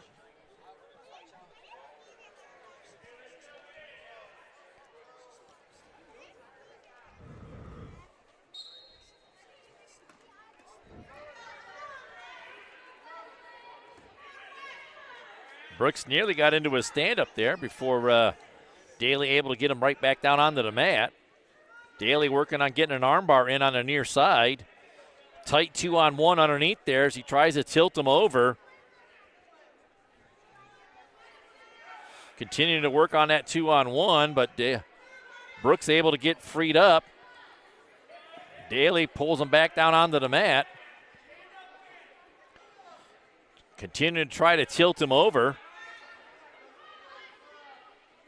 And he's been coming up empty so far here, Jack. 47 seconds to go.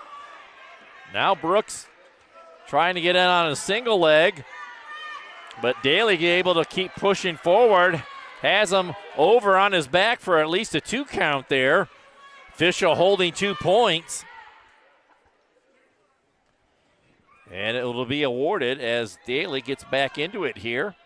Trailing 3-2 now. Chops him over once again. And he's going to get more near fall points. Looking for the fall here as Daly tees off on him. He'll go to a reverse half here, trying to keep him over onto his back. 8 seconds to go. Daly gets the arms bundled together, keeping him on his back. And he runs out of time here, Jack. He'll get 4 near fall points, and he'll take a 6-3 lead into period 3.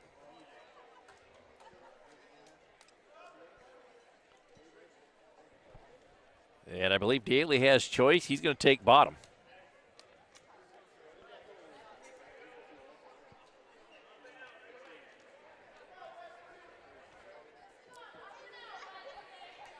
Brooks to cover. Daly up to one knee and a quickie locking hands call here. And they will stop it and give out the technical violation. Makes it 7-3. No change in control, so Daly back down on the starting block. 1:25 to go in the third here. And a caution on Brooks.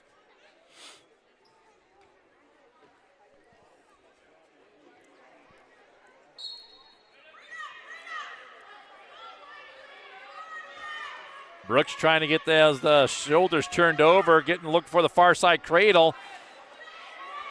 Has it locked up.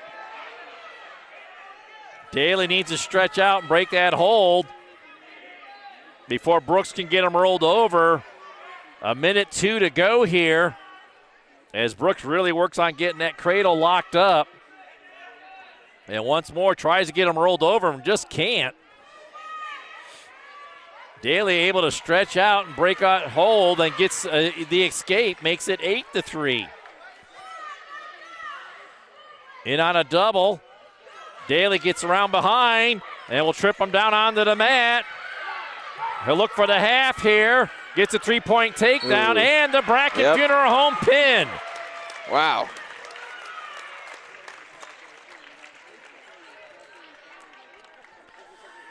Very exciting match there. Daly working his tail off and getting the victory. Took all 3 periods, but the Bracken Funeral Home pin nonetheless. And we're to our last exhibition match. Connor Kent out here for the Beavs, taking on Noah Smith.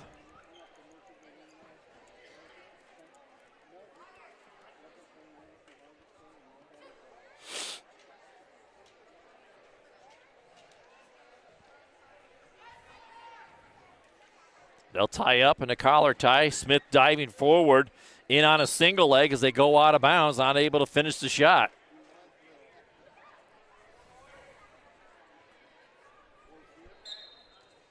Kent right back in there.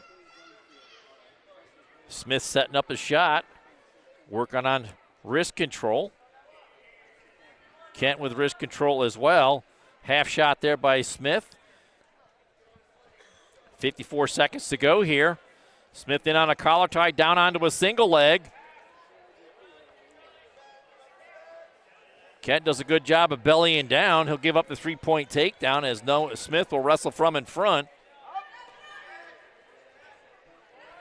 Smith gets the armbar worked in. Kent trying to get that out and get back up to his base. 30 seconds to go here in the first. Smith looking for that wrist control to go with that armbar. And going over oh so slowly, but they roll out of bounds. And Connor will get out of that hold, but he'll have to go down on the bottom on the restart here. 18 seconds to go in the first.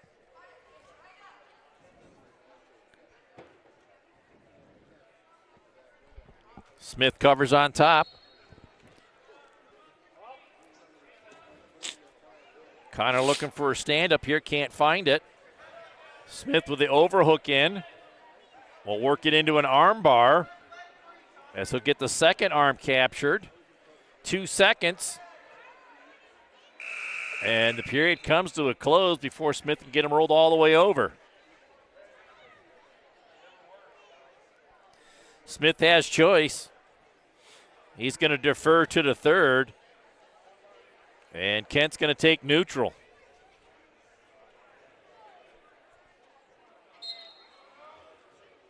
Smith pushes forward right into a collar tie here. Kent able to get it freed up. Back to a no hold stance here. Smith down on a double leg here. And Kent will give up another 3-point takedown.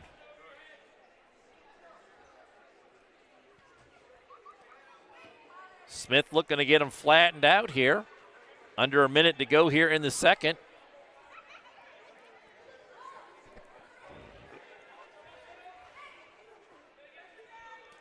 Smith looking for the half on the far side, or is he getting an armbar in there? I can't tell. Just a tight gut, looks like. Yeah.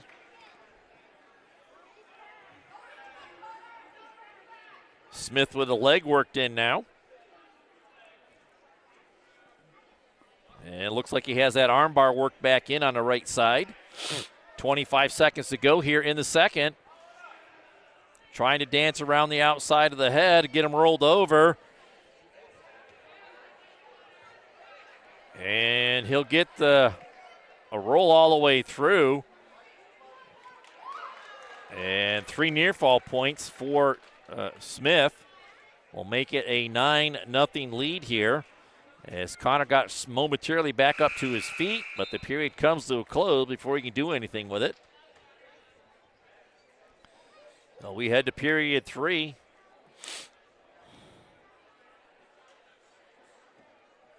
Smith has choice. He's going to take neutral. Major decision on the board right now. Connor in on a crossbody shot on a single leg. Got to finish that shot. Pull it in. As Smith catches him on a crossface series, trying to get that leg freed up. And finally does. Now he'll look to get that near side cradle locked up. He'll get the 3-point takedown. And go to work on that near side cradle. Smith will settle in behind and go to work on top. He's 3 points away from a tech fall. Looking for the half here. He'll come to the near side with a power half. And get him rolled over. As Connor fighting valiantly to stay off of his back, bridging hard. And he'll get the give up the pin here with 38 seconds to go in the third. A Bracken Funeral Home pin here. And that will do it for middle school action here tonight, Jack. Yep. A great showing by the Beavers, but coming up just a couple points short. Yep. They won 3 out of the 5 exhibition matches, and they dropped the regular duel by 1 point, 33-32. And that will wrap things up here with any closing thoughts here tonight on middle school action. No, good duel for them, and I do believe that they have a tournament here coming up this weekend, yeah? I believe so. JV junior high tournament here this weekend coming up. Yeah. So come out, support the local Beavers in the junior high JV matches coming up this weekend. So that will wrap things up for middle school action. And we're going to keep it right here as I believe we'll just take the scoreboard off the screen. I'll get it reset and get things ready to go. But we should be getting right into senior night festivities here, Jack. Yep. Should be. Should be. Not sure which door they'll come out or anything, but. Well, as they get set up with that, we will cut to a quick commercial break. And we'll be back as soon as we have things ready to go. So hang with us.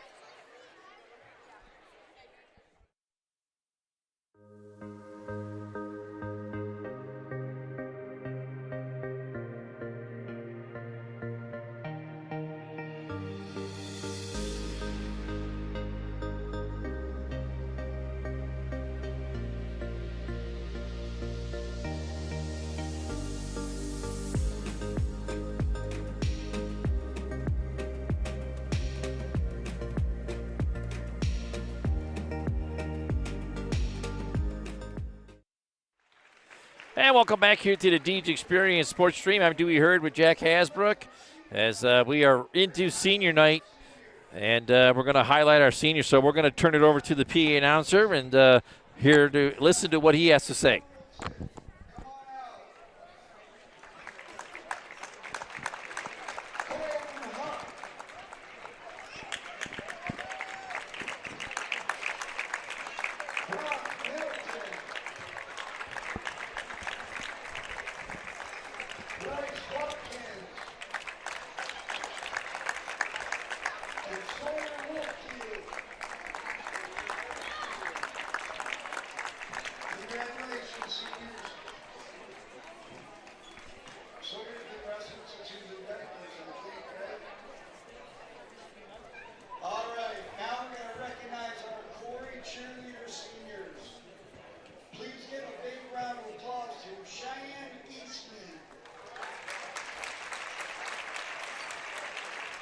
Cheyenne has been cheering for 3 years.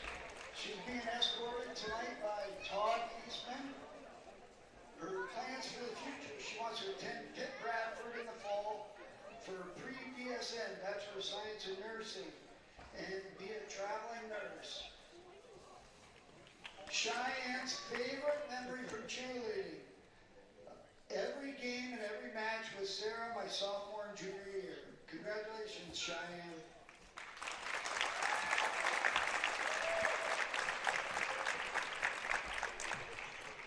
All right, next we have Chesney Hodak.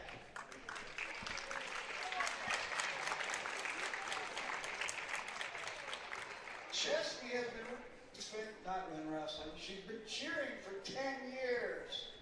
She's escorted by Todd and Randy Tilford. Her future plans, she's going to join the Air Force and become an air traffic controller. Pretty cool. Chesney's favorite cheerleading memory was when she fell on her face right back before the homecoming performance. But I think every moment is a good memory. Congratulations, Chesney. Thank you.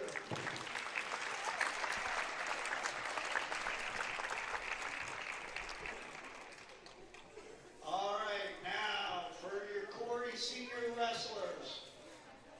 These wrestlers are ranked in the state, ranked number 11 as a team.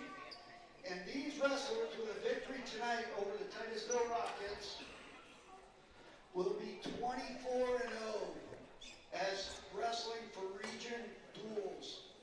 That's pretty amazing. 24-0 and 4-time region champs with a victory tonight. Pretty cool. Give a big round of applause for the whole team.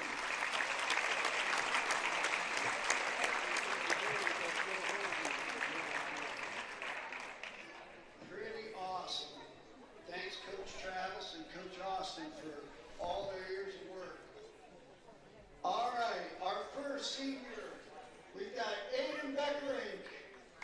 Come on out, Aiden. Aiden's been wrestling for 6 years. He's being escorted by Brenda Evans and Nate Beckering. If you see our gunny sergeant over there from the Marine Corps, stand up and give a big wave. Over in the corner. Thank you for your service. Aiden's going to be joining in the United States Marine Corps. He's going for a 5-year general engineering contract. Thank you, Aiden. Pretty awesome. His favorite memory, I know 3/4 of you in this room remember this.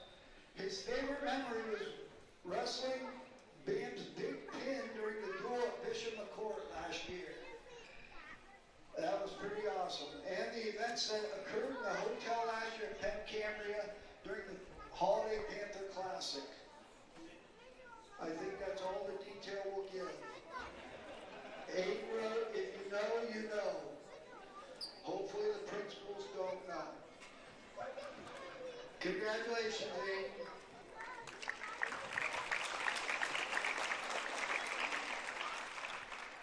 All right, our next wrestler. I remember him at the community center about 12 years ago. Braxton Hayes.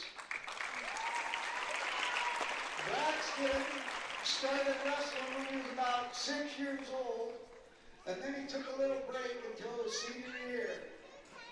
So he's been wrestling a total of 2 years.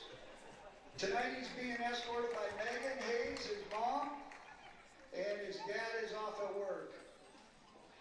Braxton's future plans, he's going to attend the State Police Academy in Hershey. Awesome. Become a state trooper and continue working as a staff member at Camp Cadet Troop E. His favorite wrestling memory. I see a little pattern here. When we stayed at the hotel for the Panther Holiday Classic tournament, and all the wrestlers kidnapped me in the hotel. So now if you know, you know. Give it up for Braxton Hayes.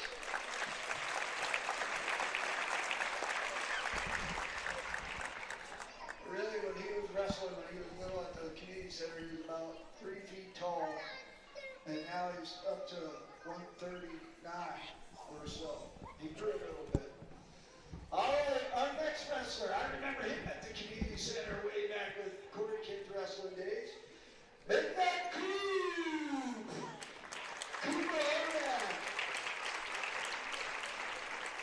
Coop has been wrestling 11 years. He's being escorted by Jared and Amy Hodak, his parents. His future plans, he's going to join the United States Air Force, become a tactical aircraft maintenance guy. His favorite wrestling memory, I love this one too. Beating Reynolds for the first time in Corry wrestling history. Give it up for Coop!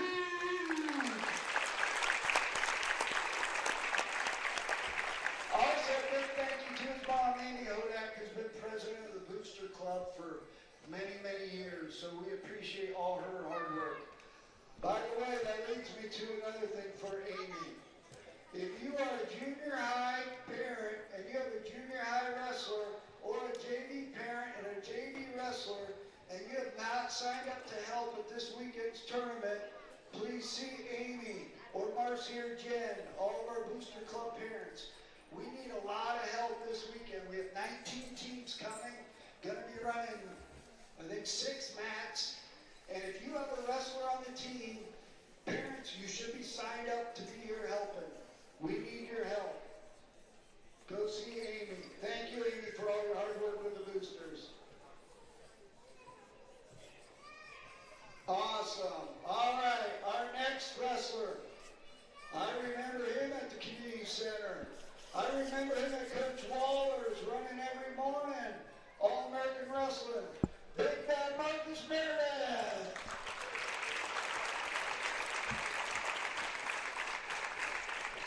Marcus has been wrestling since diapers, 12 years, and he is being escorted by Jamie, their dying to see me, Meredith, and his mom, Dana.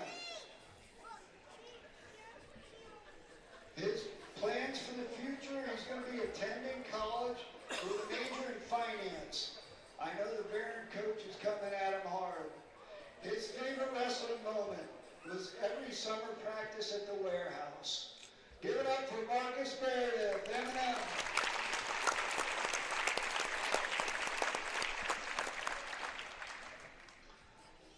Our next senior is 107 pounds.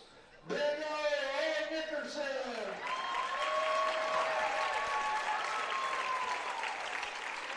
That's just his left leg. Big O has been wrestling for 10 years. I remember him way back when. I coached him in Munchkin football and talked him into coming out for wrestling. Him and his brother. Thank God we did. He's being escorted by his parents, Jen Nickerson and Joe Nickerson. Joe says he couldn't make heavyweight in high school because he was over the 285 limit when he was in 9th grade.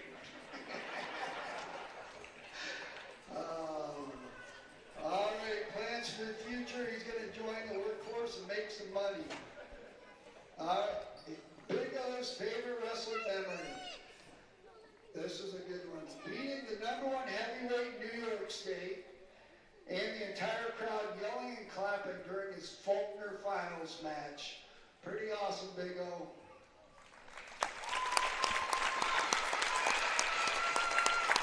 New York doesn't make wrestlers like we do here in Corry, PA. All right, our final senior. Way back when, I remember Stephen Willis, Little Snot. Stephen Willis! He's been wrestling for 12 years. Now he's 16 years old, so he started when he was 4 years old. He's being escorted by Cody Willis and Kristen Willis. Stephen's plans for the future. He's going to attend college and major in business and marketing. Sounds like an insurance guy. I also know the Baron coach is coming at him hard. The Baron program loves our Corry wrestlers. Stephen's favorite memory. I have lots of memories. I love, like the van rides when Coach Brad's driving and hotel rooms. But I would have to say my favorite memory would be the summer practices and Virginia Beach with the team. Give it up for Big Bad Stephen Willis.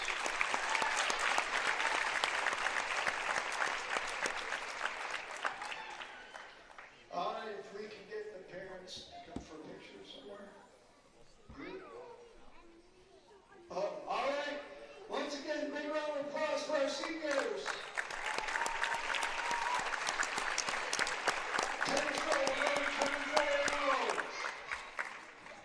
All right, thanks everyone for coming, and now, let's see. 1 minute.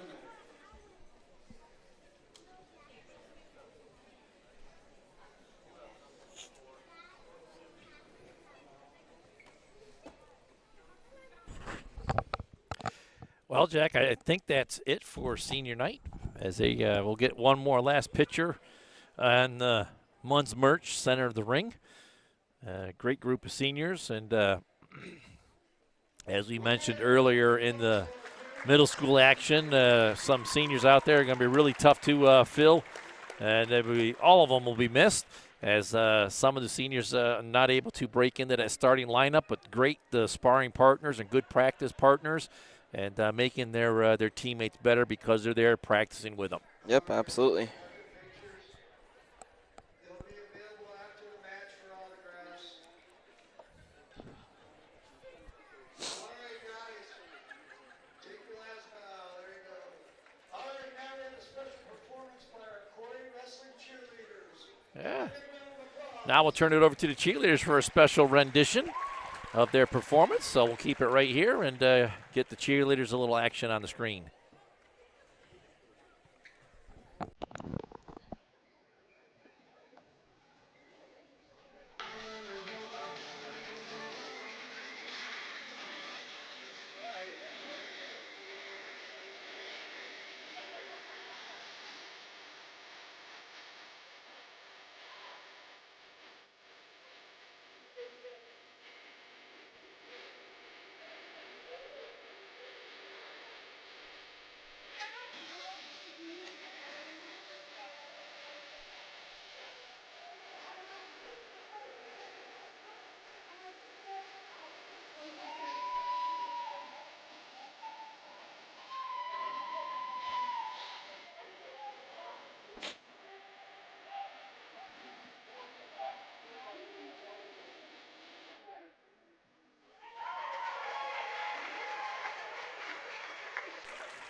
All right, Jack.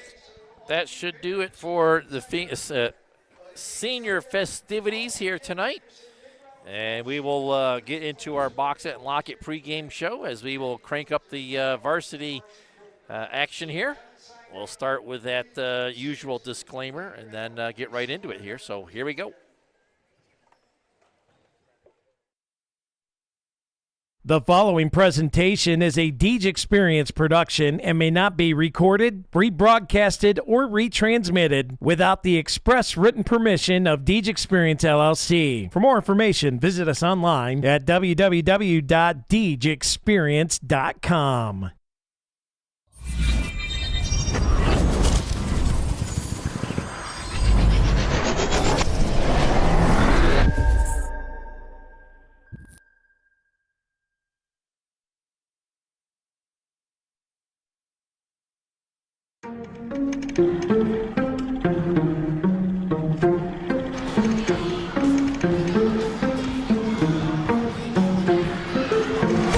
Yeah, it's been a minute, but I'm back at it. Only like to win, it's like a bad habit. If I took a loss, see I'm bad. You play me again, then I'm stat padding. Looking at the numbers, see who's hearing it. Watching all the hype go disappear again. Giving you the picture, see how clear it is. I'm high quality, like I am Deej Experience. I'm way up, seems like I've been at the pyramids. Give me an opponent, and I promise I ain't fearing it. I got so much I can lose, but game when I've been dreaming this. Why you see a mirror, cause I'm closer than I appearing it. Grinding and grinding, and then I put another gear in it. Driving and driving, but you don't have no one to steer ship. Back on the topic, if you knew half of my logic, you wouldn't have no more problems, but now you know what interference is. Whoa, wait up, scores down, stay up. Tom Brady with the comeback, and know they luck, so pay up my respect. Don't reject that game nuts, better hang up the white flag and fight back to your nameless. So tell me what the time say. Game time, why they didn't think it ever outscore me. Gets it through, here comes the shot, and that's it! For the entree, fast break, one man that we got it all day. Still with that wrist control. Doing this for all my life. Looking for the You don't want to waste my time. And this one hammered. If you want to Deep test my left. grind, Going, better get up next in line. gone. Competition left to dry. They can never get in my mind. It's gonna get by. Please slow it down. I'm a beast on the ground. I'll unleash for the crowd. Play me up. One man band. I'ma run it back. You give me the chance. I'ma run it back. Just looking at a champ. I'ma run it back. Put the ball into my hands. I'ma run it back. I'ma run it back. I'ma run it back. You're looking at a champ. I'ma run it back. Put the ball into my hands. I'ma run it back. Come on for third. Check out the Is he roof, round no, get you feel I don't have none to lose, so I'ma go until I crush to a new low. Still leaving, then I'll bounce back like I do. See how I facilitate it, you get humiliated. I'm making something from nothing cause I'm too innovative. I'm making records so I feel better for when I break it. It's for my pleasure, but I would never let people take it. I'm kinda like that, I don't just write raps. You put the ball up, then I'ma spike that. That means I put it down, watch me throw it while you're down. Kinda like a quarterback, I take your crap and throw it out. We can go back and forth like Serena, just know I'm the home team. I pack out arenas and arenas, cover the side of where we from. So after I'm finished, it's all gonna be love. Still in my bag and they still wanna be us, but I don't think no one will actually become as great as my team is. Cause I got a team of some Hall of Fame players, not to mention Jesus. Doing this for all my life. You don't wanna waste my time. If you wanna test my grind, better get up next in line. Competition left to dry. They could never get in my mind. Please slow it down, I'm a beast on the ground. I'll unleash for the crowd, play me young. Young man, bend, I'ma run it back. You give me the chance, I'ma run it back. You're looking at a champ, I'ma run it back. Put the ball into my hands, I'ma run it back. I'ma run it back. I'ma run it back. You're looking at a champ, I'ma run it back. Put the ball into my hands, I'ma run it back.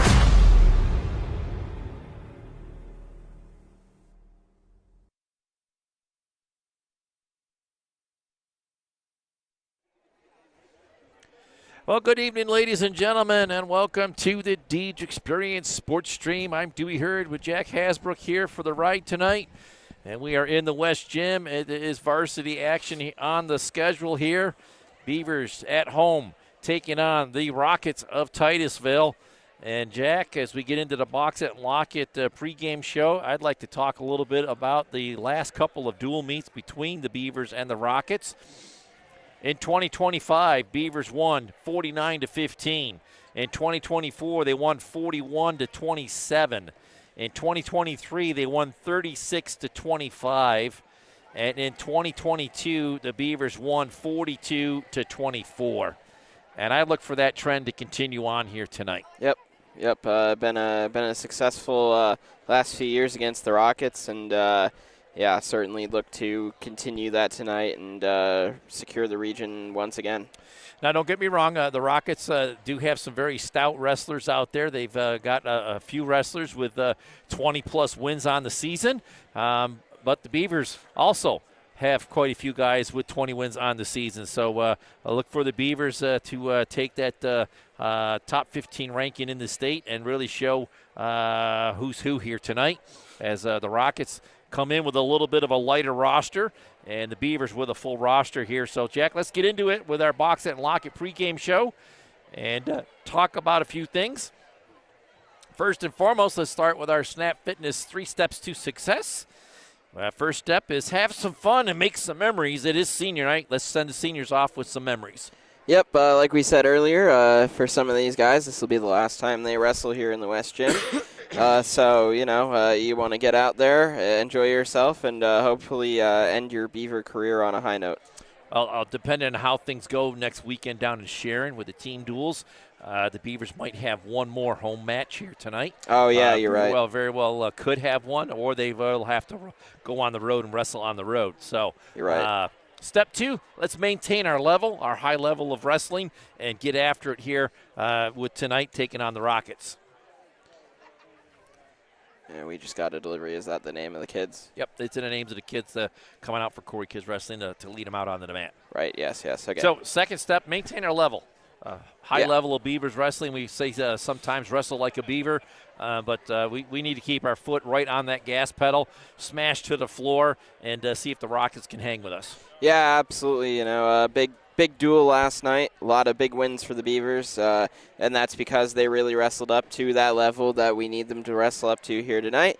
As long as they can keep that momentum from last night going, should be a good night here. Well, that leads us into our third step to success tonight. Have a strong finish. You don't want to go out on a low note. You want a good, strong finish. So not only that, but finish your shots, finish your moves, be strong, and have some fun doing it, and showing the Beavers, the Beaver Nation that came out to support us here tonight, give them a good, strong finish tonight. Yeah, it's super important heading into the important Sharon weekend to be riding high, right? You don't want to have to think about a bad loss for the next week and a half. So, very, very important here for as many Beavers as possible to end the night on a high. Well, those are Snap Fitness 3 steps to success. Have fun, make some memories. Number 2, maintain your level and finish strong. So look for the Beavers to continue on with that success that they've had all year long. And as you've seen earlier, we do have our Corry Higher Ed Spotlight Wrestlers of the Night, and that's going to be our 2026 seniors. We had 6 of them, Jack, and they were Stephen Willis, Braxton Hayes, Marcus Meredith, Aiden Beckerink, Cooper Hodak, and the Big O, Owen Nickerson. As you see him there up on the wall there, good senior posters, and not all of them in the starting lineups, but great help in the wrestling room to make sure that our starters are ready to go. Yeah, absolutely. And as we said a few times tonight, some of them are going to be tough holes to fill. Yep, so look forward to them moving on and doing well in the life after wrestling. Or maybe they continue their wrestling careers and go on to the collegiate level, but I know some of them are hanging up the shoes and the headgear for the last time after this season is over. So good luck to all the seniors as they move on to their next step in life, as they've had a good base of Corry wrestling to build off of things and to become better people in society in general. Absolutely. So we continue to wait for the Rockets to get finished up, and then it's on to the Beavers to come out and take the mat. And leading the Beavers out from the Corry Kids Wrestling program is going to be Braden Smith, Eli Marsh, Mason Marsh, and Hudson Willis. Some familiar names there that you'll probably see throughout the years of covering Beaver wrestling. Yep. I'm sure that Willis is related to the Willises on the team here some way, somehow. And then the Marshes, I believe they've got a connection to Bales. Yeah. Somehow or another. Yeah, I think you're right. So, but they're all connected there somewhere. So, right. Aren't we all? But, yeah, good to see them out there as they will be leading the charge here with the Beavers coming out on the mat as they have the banner ready to go and get things moving along here. Kind of a neat thing that the Beavers program has put together for a long time. And I apologize, I've been a little lax in getting them covered. But, again, Corry Kids Wrestling bringing out some representation here tonight as they will come out with the varsity squad to lead them out onto the mat with the warm-ups. Again, that's Braden Smith, Eli Marsh, Mason Marsh, and Hudson Willis as we await for the Beavers to take their home mat here on senior night.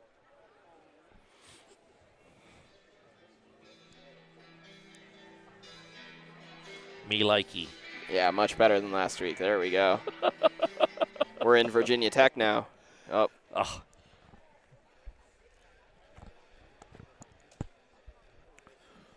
Oh, they'll try and get that queued up again.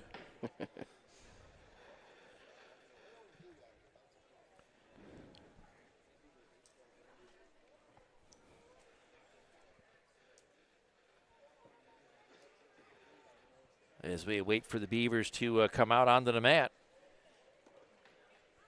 Being led out by the Corry Kids program, like I said before. Neat to get them tied in with the varsity program as we wait for them to come out onto the mat.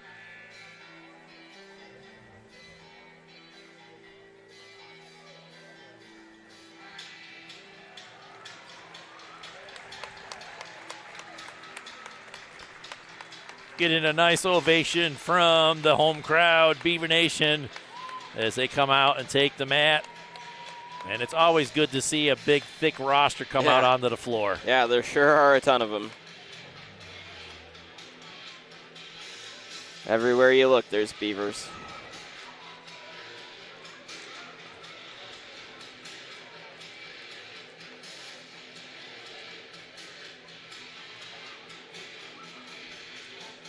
I think those little guys are ready to strap it on and get after some varsity action here tonight. Yeah, they are. Look at them go. They're going crazy down there.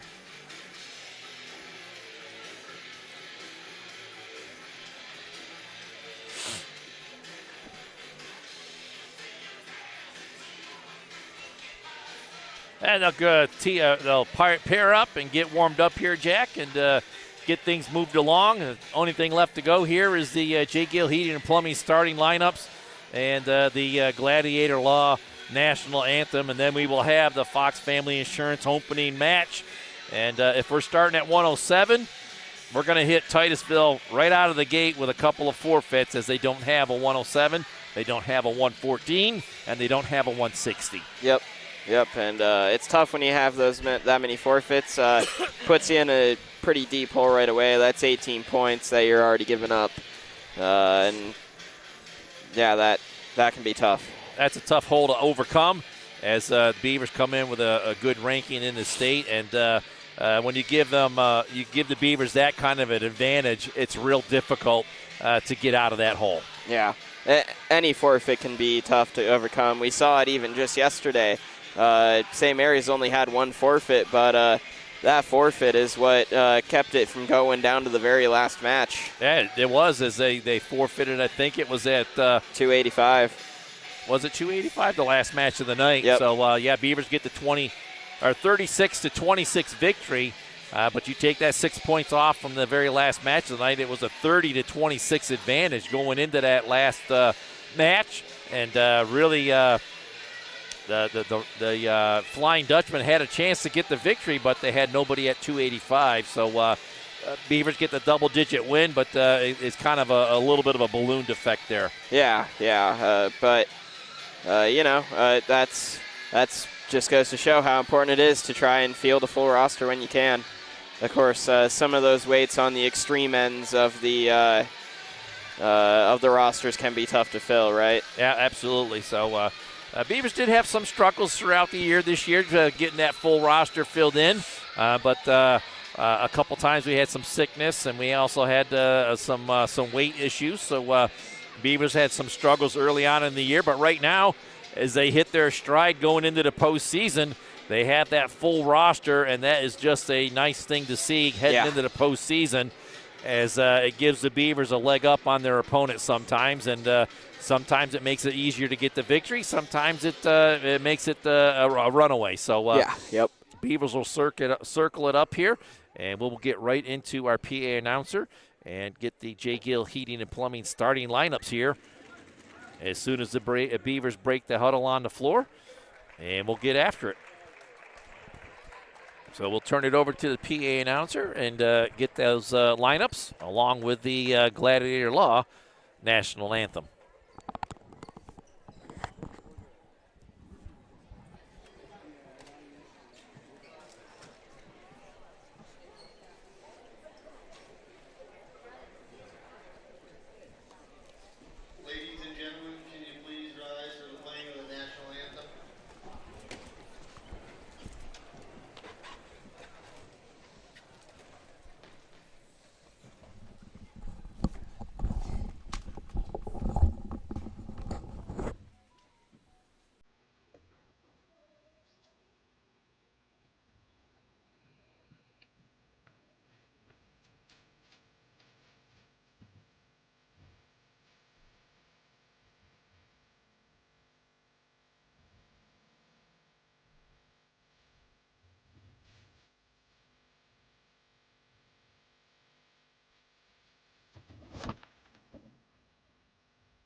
Well, there you have it, Jack.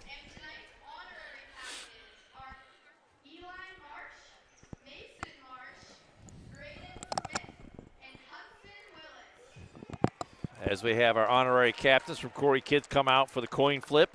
We are starting at weight class 107, brought to us by Lifted Health, Jack, and it's going to be a couple of forfeits right out of the gate for the Rockets, and they're going to be in a little bit of a hole.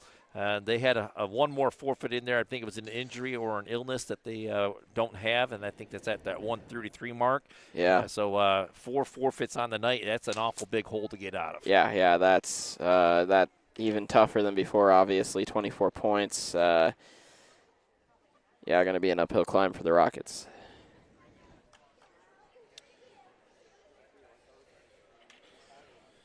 So they get the coin flip taken care of, and it doesn't really matter the first couple of matches as the Beavers will present. The Rockets not having anybody, so at the Lifted Health weight class 107, Van Tassel, he'll come out and take the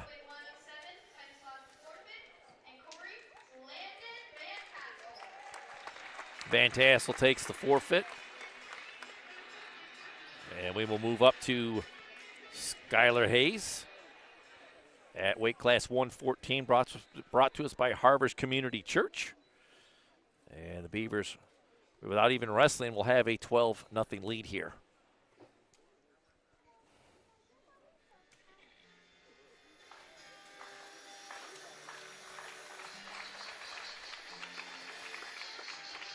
Still got to come to the scores table.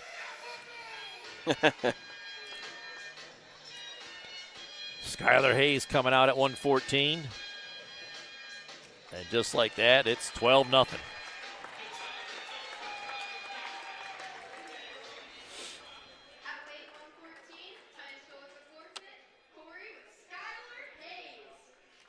As we move up to 121, brought to us by Crossroads Fellowship.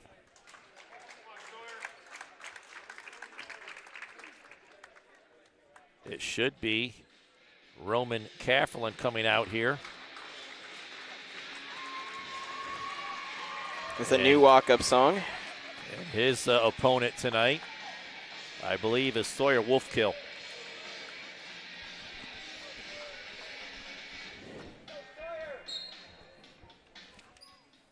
At weight 121 for Titusville, Sawyer Wolfkill. And for Corry, Roman Kafferlin.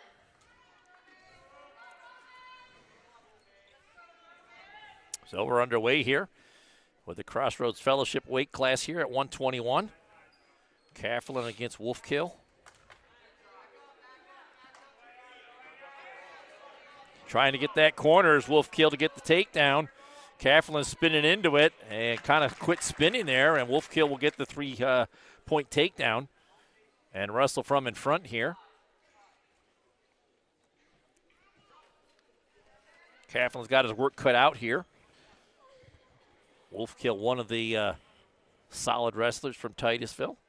As he'll get a leg worked in, go into a split. He's looking to get Kafferlin down onto the mat. Good roll through there to prevent the takedown or any near fall points. As Kafferlin trying to work up off the bottom now. Under a minute to go here in the first period. Wolfkill looking for a possible guillotine here, but good job by Kafferlin to keep those hips turned to the mat, not giving up that guillotine. As they continue to work here, as we roll up on 40 seconds to go here in this first period. And a stalemate called by the official. They'll restart in the starting blocks with Kafferlin in the down position.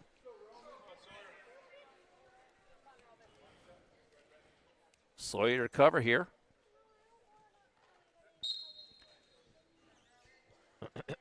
Kafferlin up to his feet. Wolfkill trying to get the near side cradle locked up.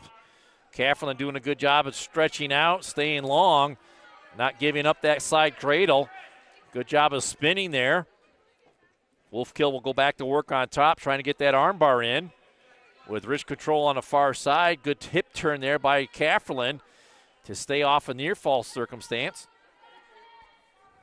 As Wolfkill continues to work on top here, 8 seconds to go.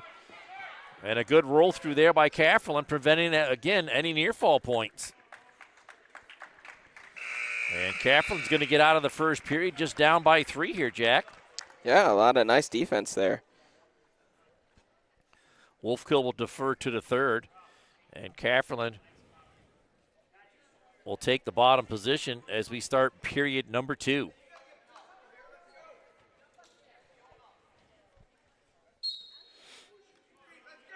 Cafferland up to his feet.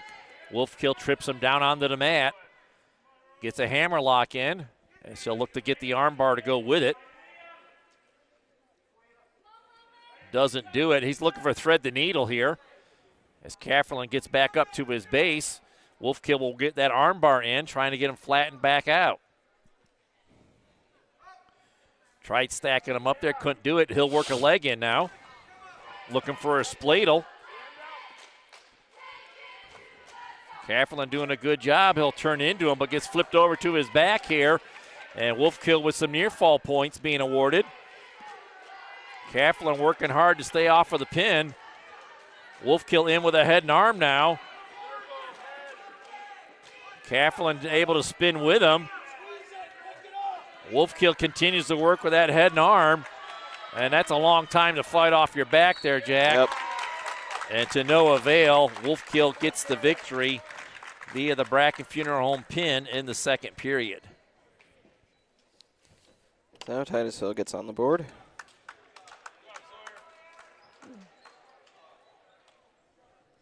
No surprise there. Wolfkill is one of their better wrestlers.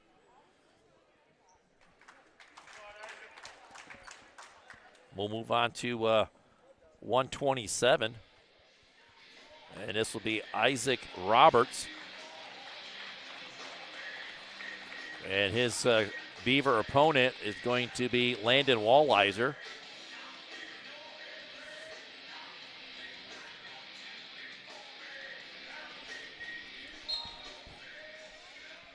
At weight 127.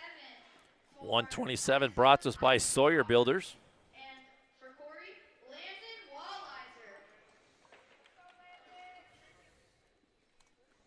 Walliser. Yeah, the gym's kind of gone quiet here, Jack. Yeah.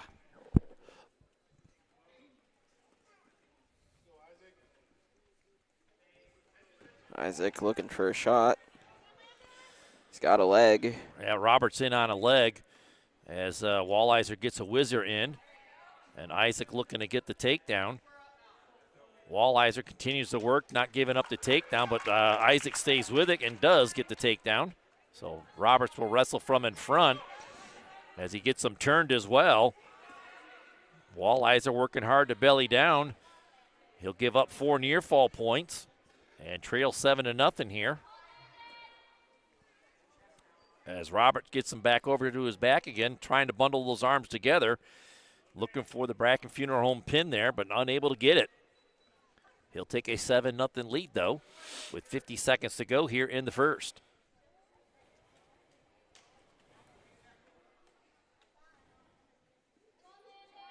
Roberts has a little support on his right hand. I don't know if that's a thumb injury that he has there, but he's going with a power half here with a leg worked in, trying to get Walliser rolled over as he'll get that into a half. And he's going to be holding 4 near fall points as Walliser able to get back up to his base. And that will extend the lead to 11-0.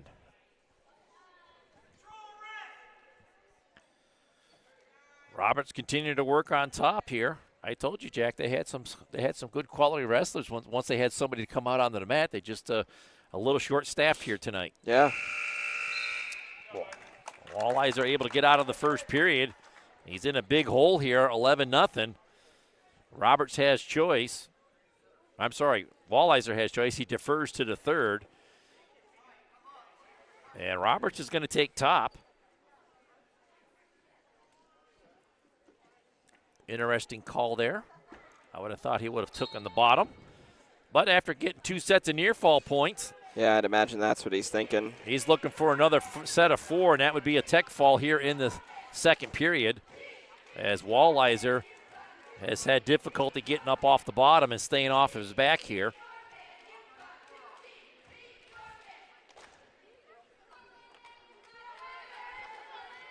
Again, Roberts working with that half, trying to get Walliser rolled over. 1.5 minutes to go here in the second.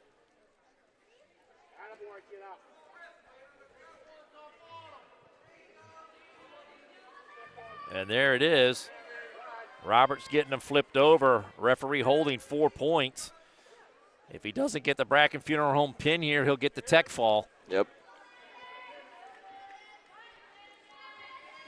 Walleyes trying to keep those hips turned and stay off of his back. And it's another Bracken Funeral Home pin here in the second period for the Rockets. And they're going to tie this match up at 12 apiece.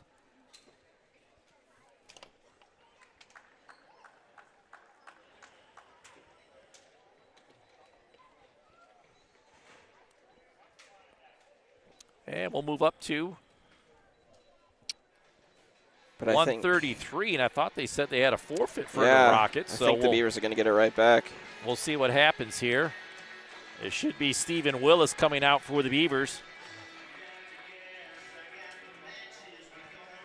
133 brought to us by Vern's Garage, and it's going to be Braxton Hayes instead.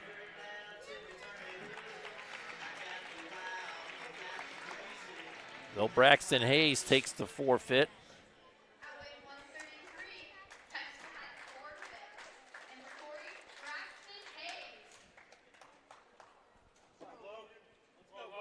So Beavers back in front here. Up to 139.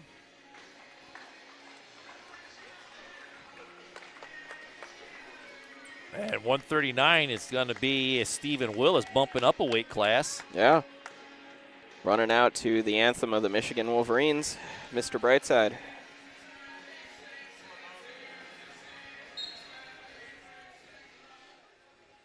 weight 139, Titusville has Logan Riddle and Corry Stephen Willis.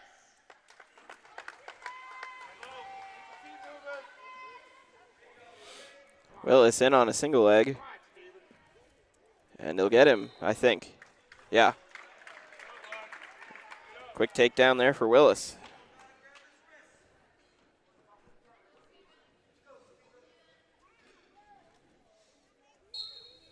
Right back at it on the restart here. Willis looking to get some more points here as he's in the top position. Working with that tight gut. Trying to get wrist control with a half on the far side. Goes into a spiral ride there as he gets Riddle flattened out. Riddle up to his base here. 1:15 to go here in the first. As Willis trying to get him flattened down onto the mat. And he's just going to cut him loose. Makes it 3-1.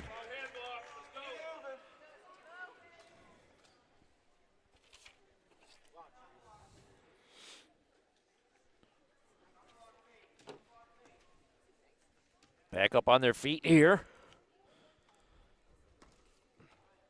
50 seconds to go. Riddle with a single leg shot here. Willis trying to get the takedown. He needs to spin around, keep spinning into it, and get that leg freed up. But before either one can do anything, we have a stalemate called, and we stay neutral here on the restart.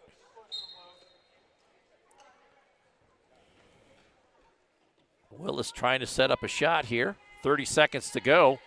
Willis on top, 3-1. Nice double leg shot here, and he'll finish it and take a 6-1 lead.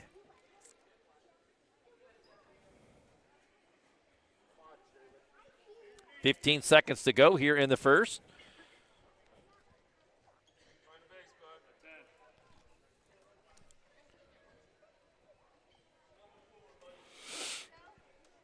Short time to go here. Willis is going to get out of the first period with a 6-1 lead. Willis will defer to the third. Riddle is going to take down, and Willis is going to give the optional start here. And quickly up to his feet is Riddle, making it 6-2. Willis again trying to shoot in there on a double leg. Riddle able to block it nicely. Almost a reshot there by Riddle. As again, Willis on a nice double leg takedown. Puts him right down onto the mat. And that'll make it 9-2. As Willis goes to work on top, and he's going to let him up. 9-3 now.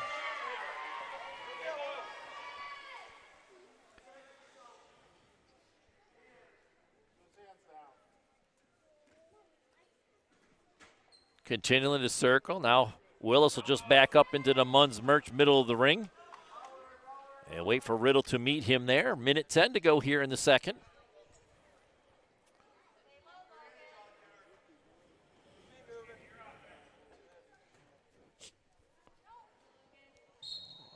And they go out of bounds, still neutral.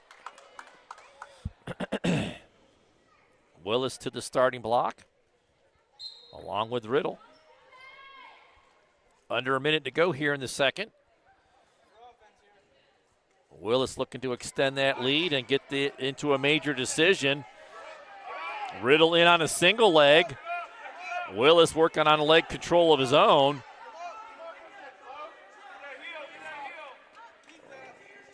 Willis continuing to try to get that leg freed up.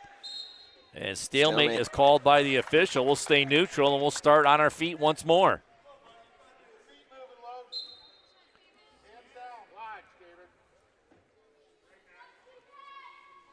Well, it's got a good Rockets crowd here, Jay. Yeah, right to the left of us. Very vocal. Good to hear them supporting the Rockets. Titusville is just right down the road. Yeah, about 45, 50 minutes south of us.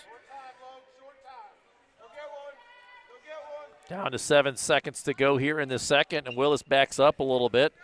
And he'll head into the third period with a 9-3 lead here. Maybe, yes, he gets another takedown late here.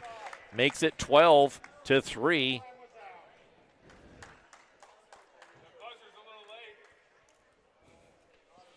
Willis has choice. He'll go down here in the third to get things going.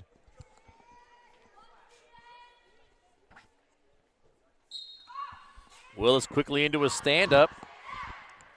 And Riddle just going to let him loose. 13-3, major decision in hand here for Willis as he's looking to continue to build on this Beavers lead.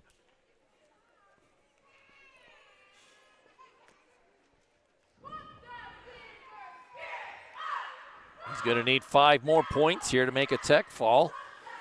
Oh, he goes with a nice ankle trip there. And he'll get the 3-point takedown to make it 16-3. I wouldn't be surprised if he cuts him loose and just looks for another takedown here to get the tech fall. Yeah, that's what he's been doing all match. Might as well. Unless he thinks he can get some near falls here, but. Well, he's looking for the Bracken Funeral Home pin here. Yeah. As he's trying to dig out an arm on the far side there. Getting it into a hammerlock position. Riddle does a good job of keeping it clear. And we're down to 56 seconds to go.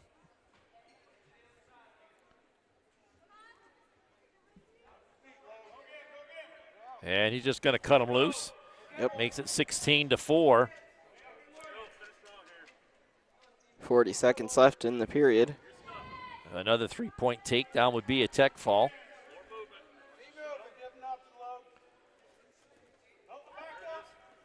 And there's a reshot. He'll get the double and a 3-point takedown, and that will be a tech fall here in the third. As that's 19-4.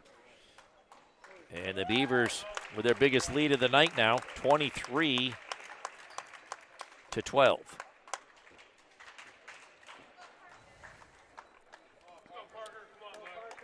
Mr. Mountain is tuned in, and he would like you to know that Titusville is about 30 minutes, not 45, 50. It's more than 30 minutes.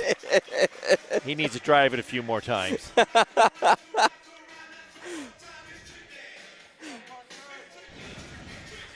Marcus Meredith coming out here for the Beavers.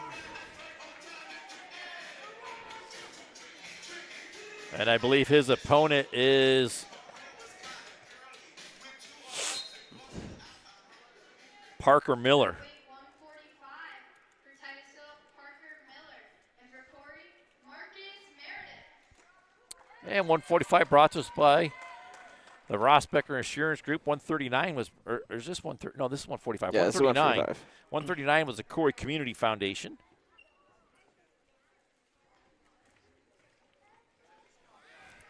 Another toughie here for the Beavers. Yep, another one of the Rockets' better wrestlers up now.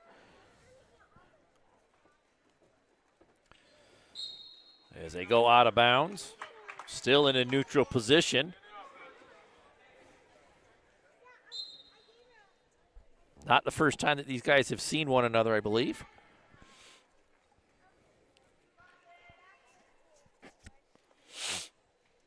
Meredith wrestling smart on his feet, trying to set something up. Miller trying to counter and get that first takedown and wrestle from in front. Meredith briefly took a shot there, but nothing going. Little head tap, but Miller kind of saw that one coming, was able to back out of it.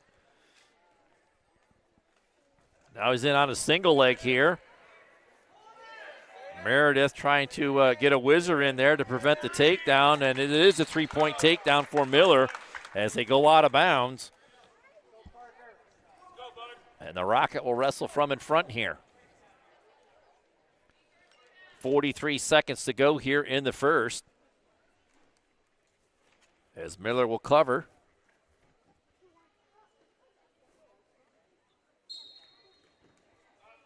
Meredith spins up to his feet.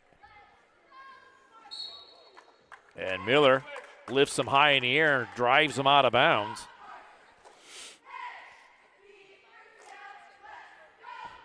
Meredith down on the start here.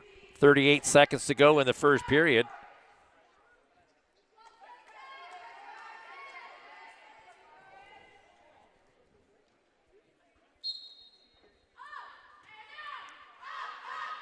Meredith again up to his feet. Miller picks him up, puts him back down onto the mat. Meredith continues to move on the bottom there and gets shoved out of bounds once more. 23 seconds to go in the first.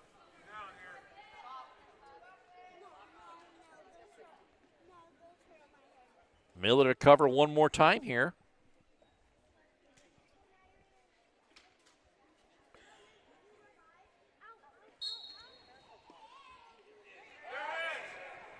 And a quick one count there. Meredith was almost to his back. But Miller gets him back down onto the mat, looking for a half. Can't get it in there. Looking to get a 2-on-1 here. And Meredith able to peel that off. Gets to a standing spladle here, but gets out of the period before Miller's able to get him over. So we'll head to period 2 with Miller out in front 3-0. Miller's going to take bottom to start period 2 here.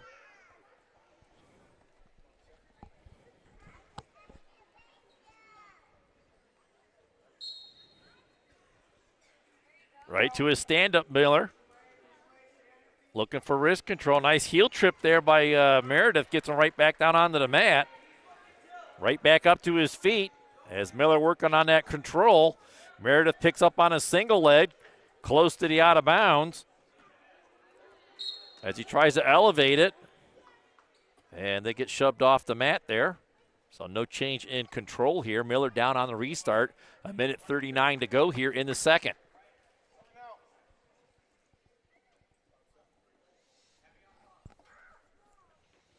Meredith to cover here. As Brad so graciously labeled him M&M. He just lets him up off of the whistle there. Makes it 4-0. 1:25 to go now here in the second.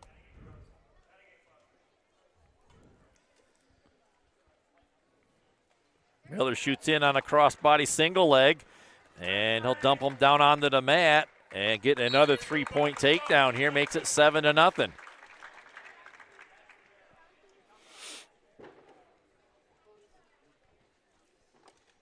Good finish there by Miller to drive through that double leg to get him down onto the mat. Get another takedown here. 1:11 to go here in the second.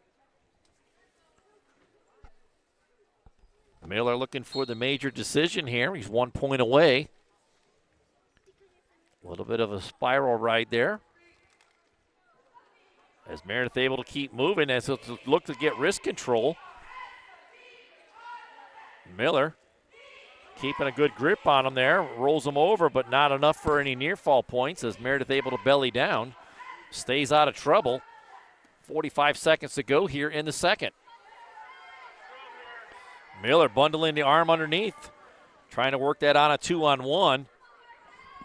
Meredith tried to get up off the bottom here.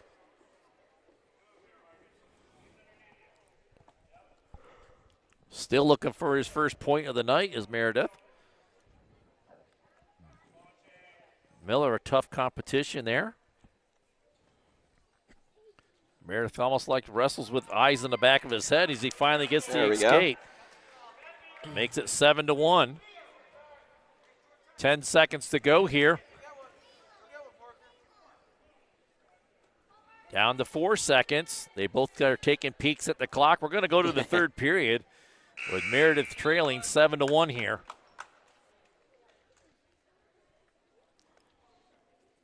Meredith has choice. He's going to take bottom.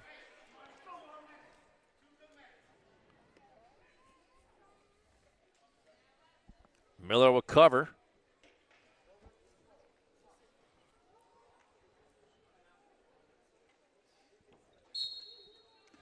And we get a clean start to this third period.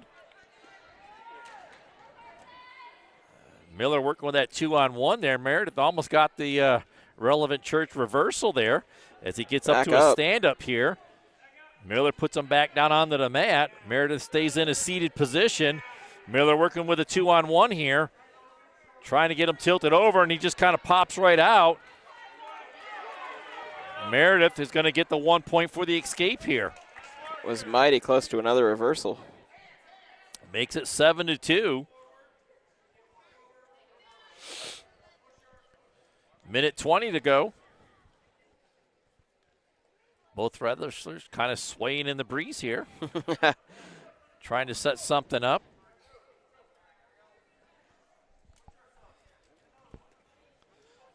And Meredith gets in behind there. He'll trip him down and get a 3-point takedown, and we have ourselves a match here, 7-5. Yeah, we do.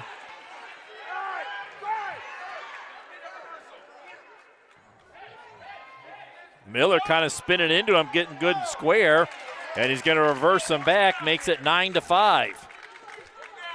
43 seconds to go here.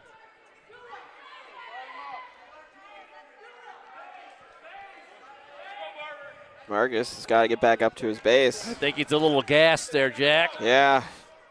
30 seconds to go here. He's been able to keep it a regular decision here. 20 seconds to go. Yeah, Miller trying to work on that 2-on-1 to get him rolled over here. Meredith into his seat, staying off of his back here. 10 seconds to go. As he'll work on wrist control here. And Miller's going to get the victory, but it's just going to be a regular decision here, 9-5.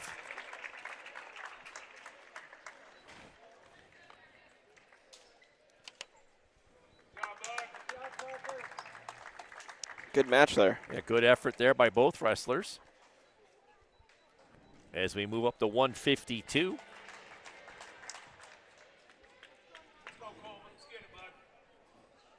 Cole Huck coming out for the Rockets.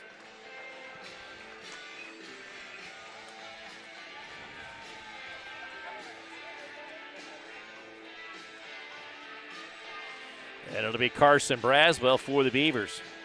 And he's ready to go. Big leap.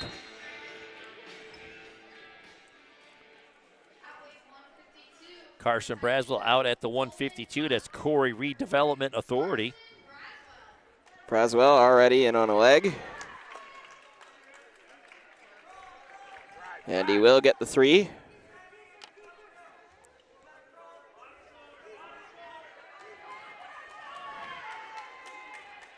Looking to get him over to his back. Has that leg turked. Trying to bust those shoulders down onto the mat. Huck doing a good job of staying out of it, but they're finally able to get it over and hold him there. For full set. Is it 4? Yep. Official Should holding be. 4. Yeah. A minute 10 to go here. Show his hands. Finally, will award the 4 near fall points as Braswell extends that lead to 7-0. Looking for the near side cradle now. Trying to drive that head into the knee to get it locked up. Had it locked up momentarily, but a little too quick trying to get it over as it popped loose, and Huck able to belly back down. Now he's looking to dig that arm out, possible guillotine. Huck staves off of that by keeping the hip pushed into the mat. Again, Braswell with that leg turk. Going to work on top here. Trying to get that arm bar worked in. Down to 15 seconds to go here in the first period. Braswell digging an arm out. Can't get it to go again. Bundles the arms underneath. Trying to turn those shoulders over. And he'll have full set. 4 more near fall points as the period comes to an end. Braswell will head into the second period out in front 11-0. He'll defer to the third. And Huck will take bottom to start period 2.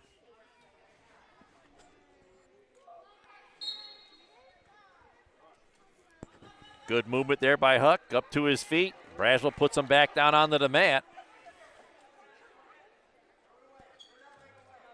As Huck playing a little defense on the bottom here, he's got to find a way to get up. Braswell turks a leg and keeps him flattened out onto the mat as he'll look to get that hammer lock in. Gets it in good and tight. And he goes out front looking for threading the needle there.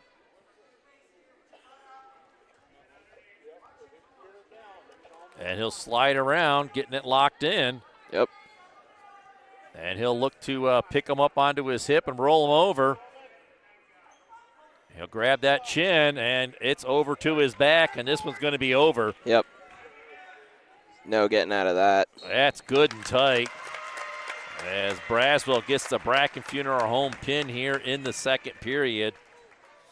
And the Beavers out to a 29-15 lead. And up next, we have what should be another forfeit. Up to 160, brought to us by K&E Surveyors. Cooper Hodak coming out.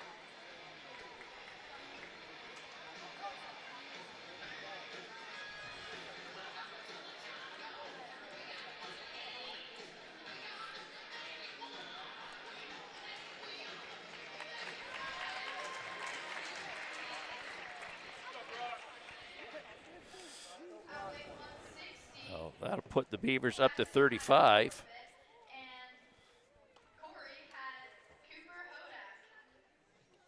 Up to 172. Brought to us by Lecom Corry Memorial Hospital. It'll be Lamech Albers. And his opponent will be Brock Middleton.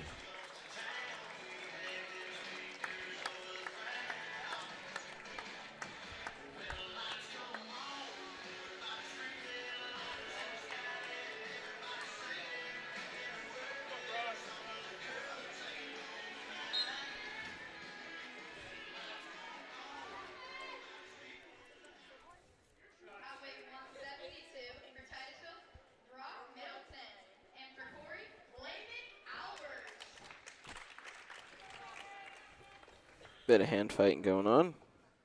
Start out, collar ties.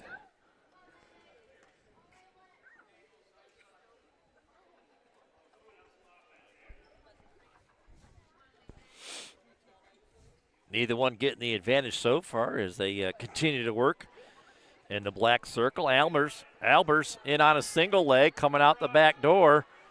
Need to elevate your hips here. Continue to pull that leg into you. And he just let go of the leg and tries to get on top from the side. Middleton staying in on a leg as Albers needs to circle around in behind. He'll get the leg turked and he'll get the 3-point takedown.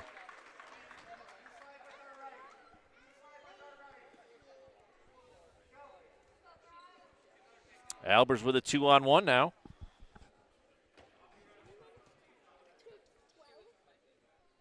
.40 seconds to go here in the first.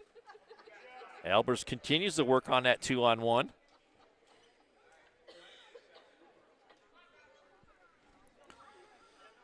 Trying to get that arm bar worked in and get him tilted over.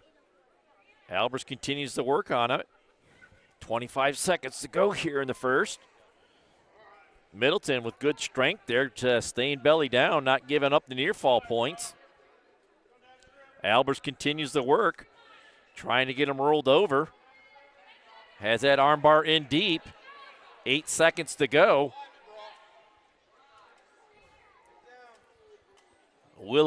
Fight of wills here. And Middleton's going to get out of the first period, but he trails 3-0 here.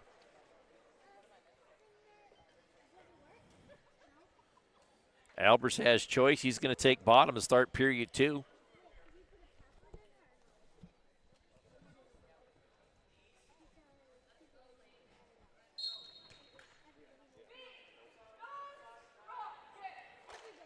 Middleton working in the top position here, trying to get Albers rolled over. Albers up to his base now. Digging for wrist control on the bottom there. Middleton follows around as Albers continues to spin on the bottom there.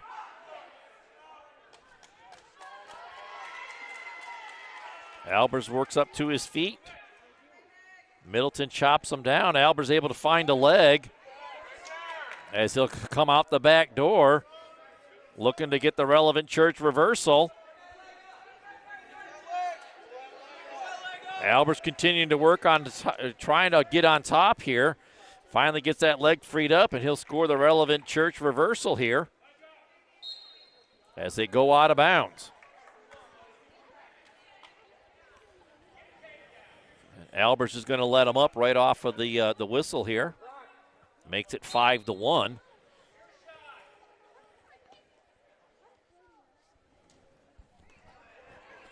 Middleton kind of pulls him into him.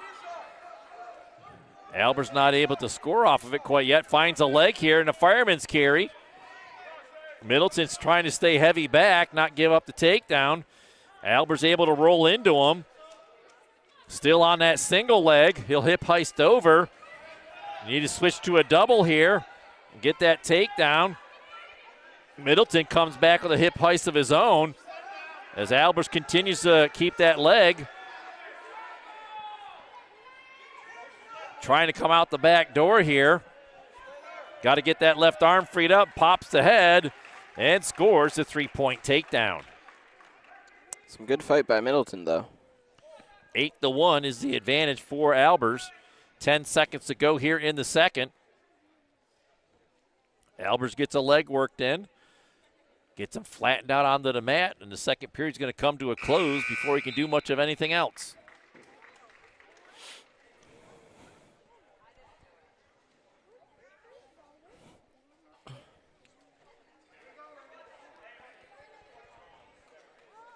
Middleton has choice. He's going to take top to start period 3.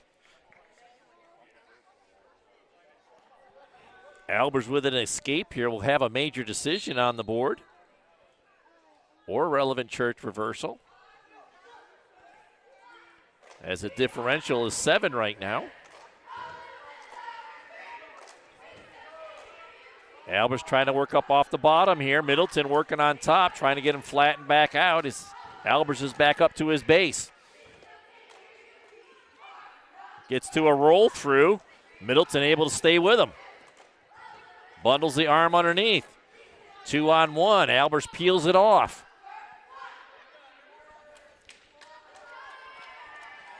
Albers continuing to work on the bottom here, trying to get out of there. Middleton trying to dig a wrist out. Gets a 2-on-1 here. Trying to roll through, and Albers just spins around on top, just won't give anything up easily. Continuing to work on that bottom. Under a minute to go here in the third. Middleton with a leg worked in. Albers up to his base. Into a stand-up. Middleton looking for a spladle. Albers back down onto the mat. 37 seconds to work with. And Albers, they said 1 point green, illegal hold, full Nelson must be. So major decision on the board now for Albers.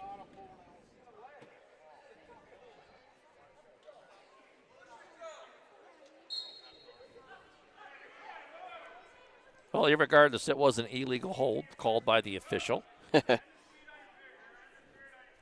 Rocket fans next to us not happy.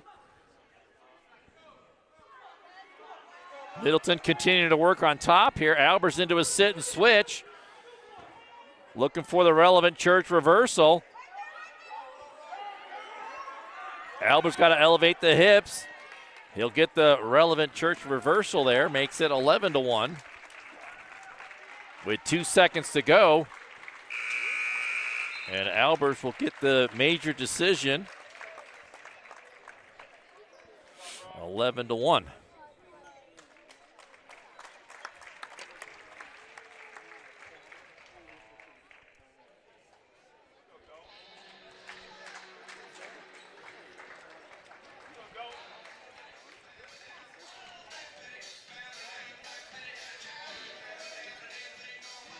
And we've hit the Nickerson run here. Yep. With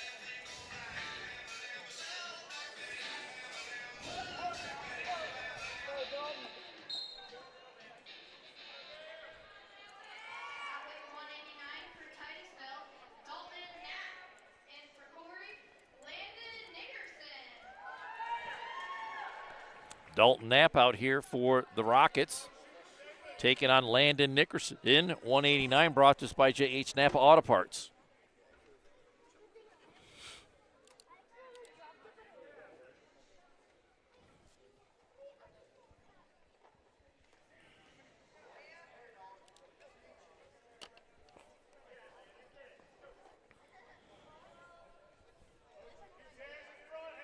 Nickerson trying to work the underties in. He'll back up into the middle of the ring. Sponsor there is the Munns merch. Knapp keeping pace with him so far, blocking everything. Yeah.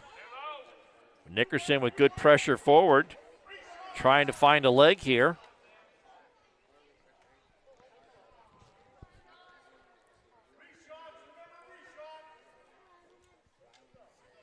.45 seconds to go here in the first. Nickerson again goes in with a collar tie.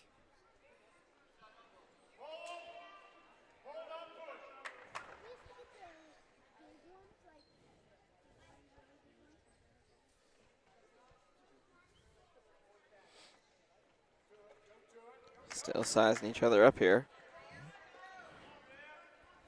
Trying to get some kind of a fake shot to get him to open up, and Knapp not biting on anything. 15 seconds to go here. Nickerson in on a bear hug will get him down onto the mat and take a 3-point lead. Looking to get him flipped. Getting the swipes, getting a few swipes. There's a full set. Lets him up, shows his hands. And we will head to period 2 with Nickerson out front, 7-0.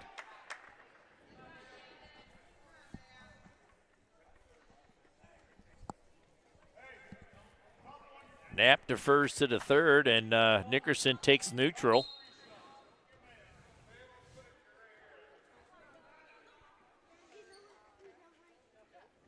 As they continue to struggle with that inside collar tie.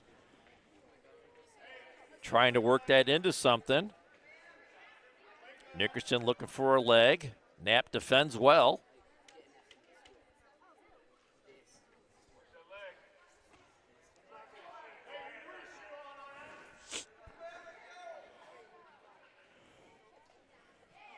Nickerson with the underhook in with that collar tie. A minute 20 to go here, trying to go cross body to a single leg. Knapp does some good job at defending that.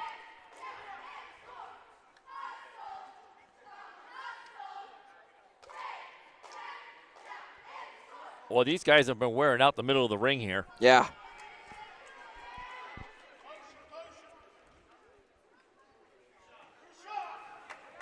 Stalling on Knapp.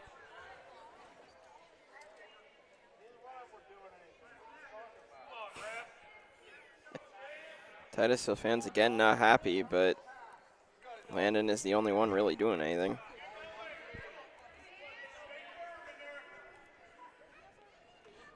Nickerson continues to push forward as Dalton continues to spin back towards the middle. 30 seconds to go here.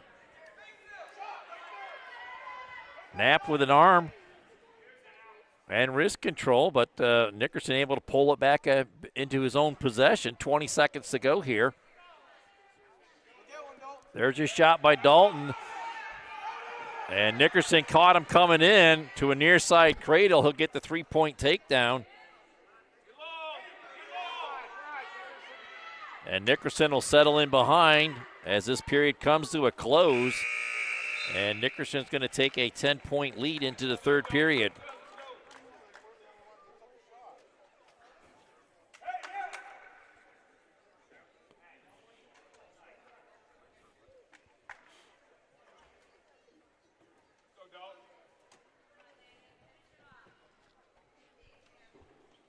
Knapp has chose bottom here.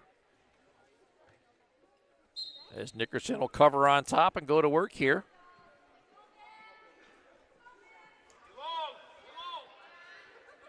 Can't get the cradle locked up. He'll go back to work with that tight gut.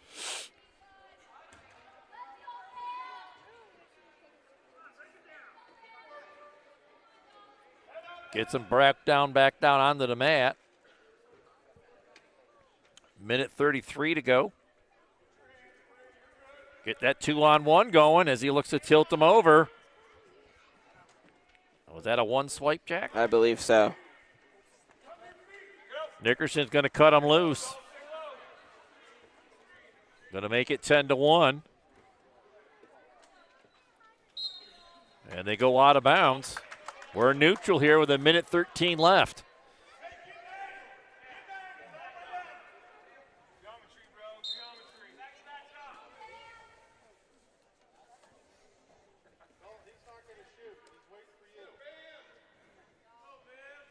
Back into the collar tie as we got a minute left to go here in the third.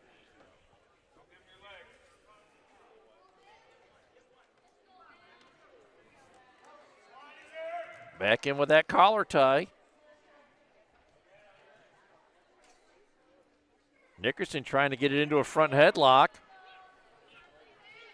And he'll get that. Try to get him down onto the mat. And now on a single leg. Knapp with some good defense here, Jack, but he needs to maybe have a reshot here.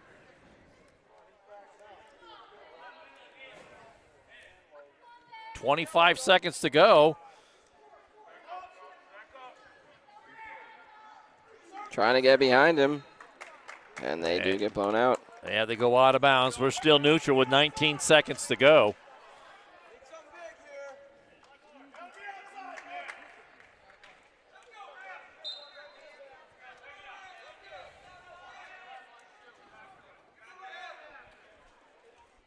Nickerson trying to set something up with 10 seconds to go.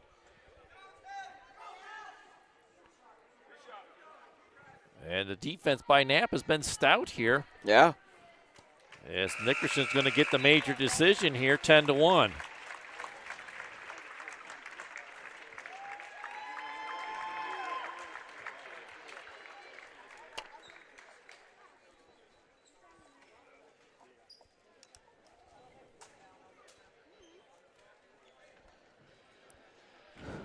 Two more matches to go here, Jack.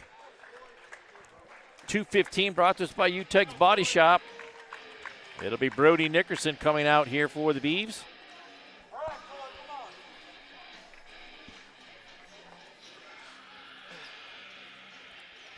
And his opponent, Tegan Perrin. Oh, sorry. Coy Campbell.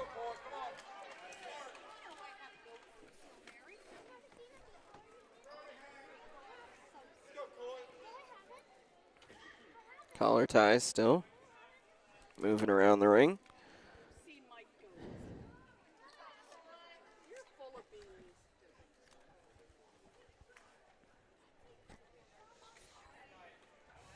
Nickerson with an underhook with a collar tie, trying to get that turned into something. Campbell comes right back with a collar tie of his own. And we're clean here. 1:10 to go.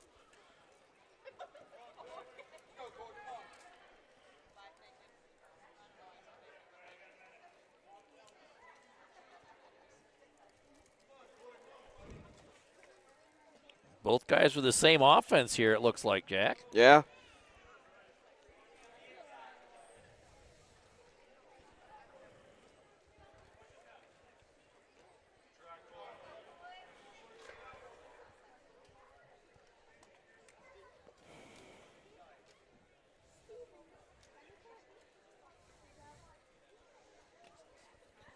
Both guys working in the middle of the ring here. We're under 30 seconds to go.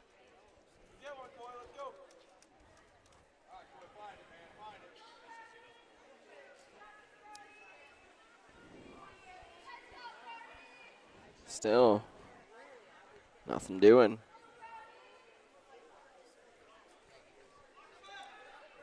Down to 8 seconds to go now. And neither wrestler really has taken a shot here as we're going to head to period 2 in a scoreless match. Yeah, no shots taken in that period at all. Nickerson will go down. Campbell to cover on top here.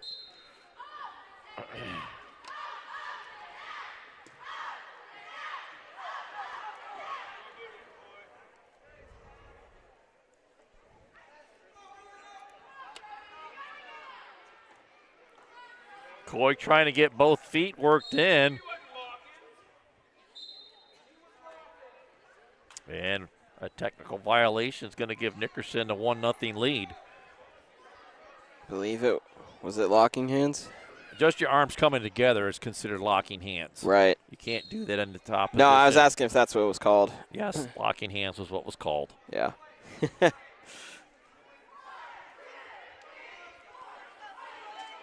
Campbell in on the top here, getting legs worked in. Brody. Trying to get Nickerson flattened out. He needs to headhunt that. Elevate your hips and headhunt. 1:20 to go here in the second.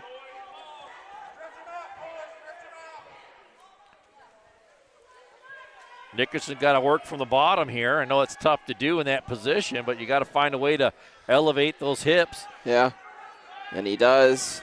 Gets his feet underneath, and he'll get into a stand-up, and that's potentially dangerous as the official will stop it, and there's no change in position. So Nickerson down on the restart with 1 minute to go here in the second.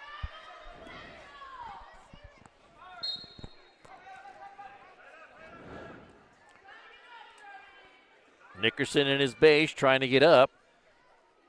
Campbell keeping him down on the mat.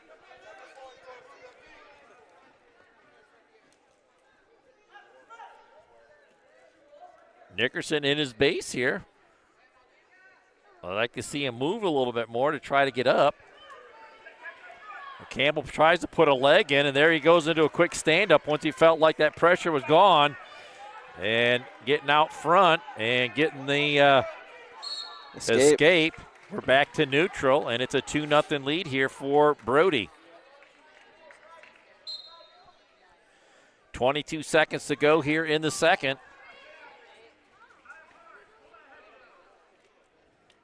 And we're back to much of the dance we had in the first period.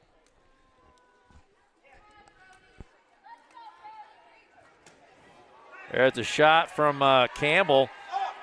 And Brody sprawling to stay out of it as the second period's going to come to a close.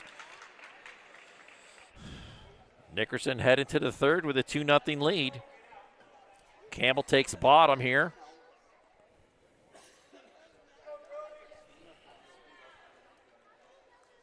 And caution on Nickerson. A little bit past center there in the back.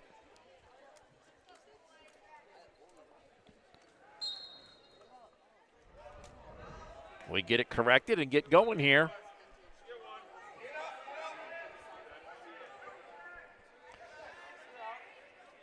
Able to chase after him. Keeping that arm tucked in there. Yep. Looking to get that into an arm bar maybe. Oh, Campbell able to get it back out front. Good move there. As Nickerson tries to get that crossface series to go. And again, good defense there by Campbell. Stays out of trouble.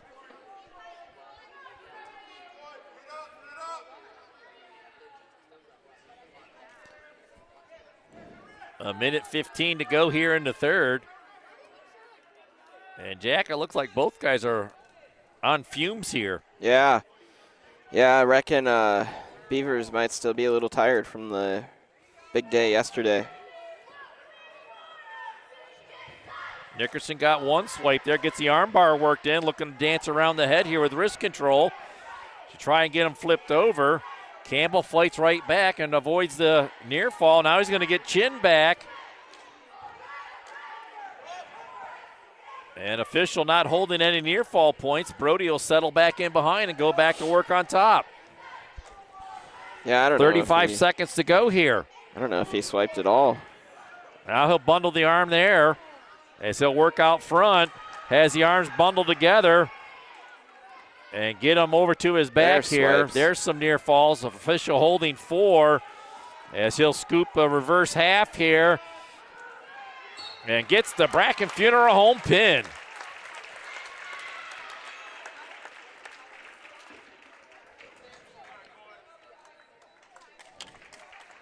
And that'll take us to the last match of the night. And our last senior of the night. Senior on senior here, Jack. Yep. These guys have seen each other before. Bryce Watkins.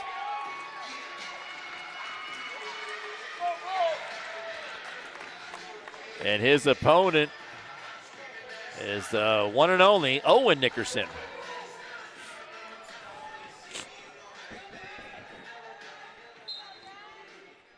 And they're off. Brought to us by Carney and Ruth. These guys have seen each other's over the years, Jack. Yep.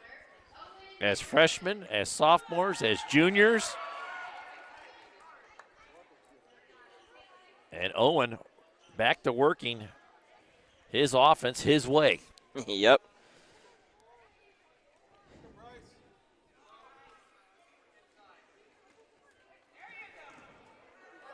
In for a Merkel. And Owen will get the three-point takedown off the Merkel.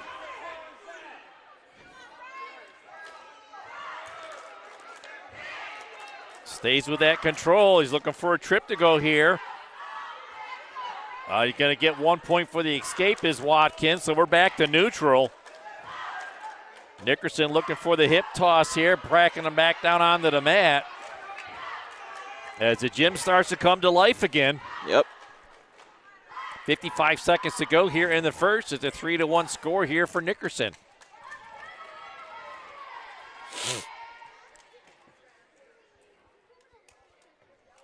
Owen continues to work that inside collar tie.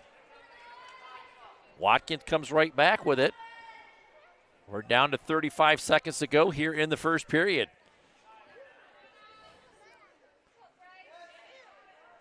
Owen with the underhooks now. Puts him down. Tried to throw him over his hips, and Nickerson had none of it. Gets the three-point takedown. 15 seconds to go. As Nickerson goes to work on top. Gets an arm worked out. Watkins back up to his base. As Owen keeps that arm, gets it into the hammer lock, but the period comes to a close with Nickerson out in front 6-1. Watkins defers to the third, and Owen takes bottom here to start period number 2.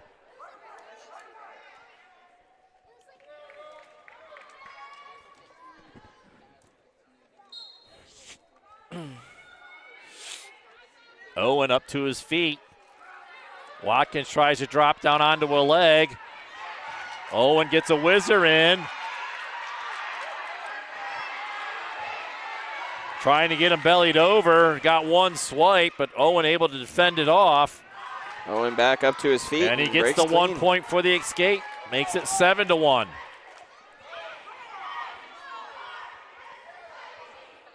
And right back to his office the way he likes to run it, Jack. Yep.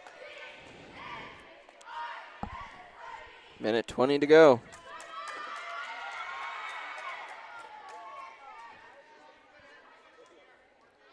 Watkins trying to work in with the underhooks. Owen comes right back with a collar tie. Both guys trying to sink in closer for another big throw here. Down to a minute to go here in the second.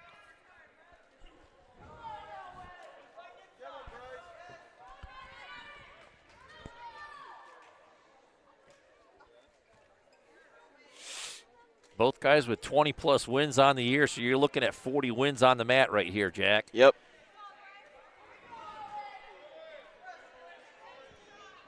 .35 seconds to go here in the second. Owen with a 7-1 advantage here. Looking for another takedown here to make it a major decision. Watkins trying to get the underhooks worked in. Owen tried to dump him over. Down to 13 seconds.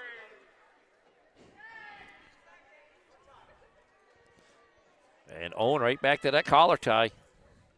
Watkins gets one of his own. As the second period comes to a close, we head to the third.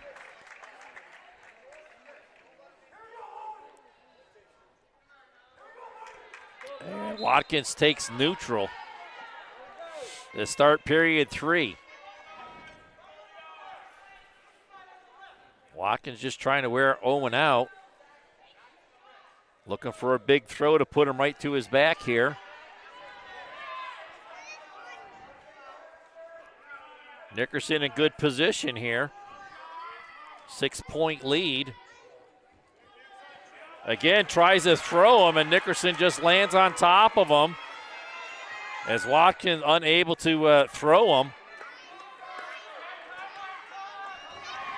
He'll get the 3-point takedown and 2 points for near fall points. Makes it 12-1 with a minute 15 to go here in the third. Owen to work on the arm here, trying to dig it out. Stays in good position, trying to get 2 hands on it, but Watkins able to get it out in front of him. 55 seconds to go here.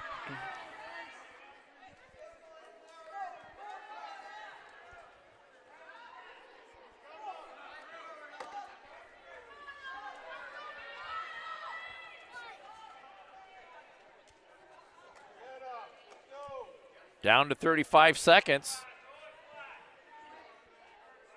Owen trying to work that arm up into the back and does. Gets it into the hammerlock position.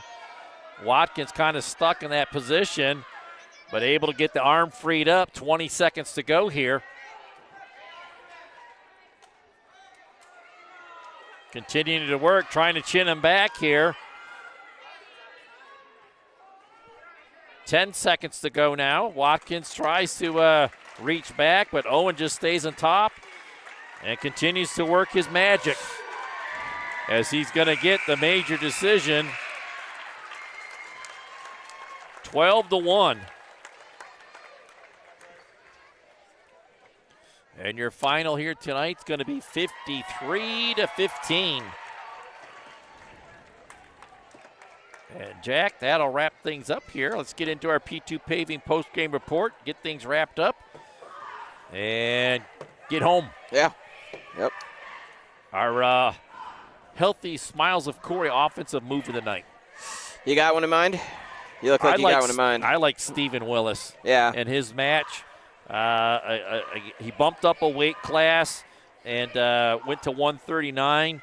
And did nice jobs, did a lot of nice things against Riddle, and walked away with a tech fall, 19-4. And I liked his takedowns in that match to get the Beavers the Healthy Smiles of Corry offensive move of the night. Absolutely. The new Kitchen Village defensive move of the night. You got one for that? I like Marcus Meredith. All right. In his match, sure. Yeah. Going up against Parker Miller.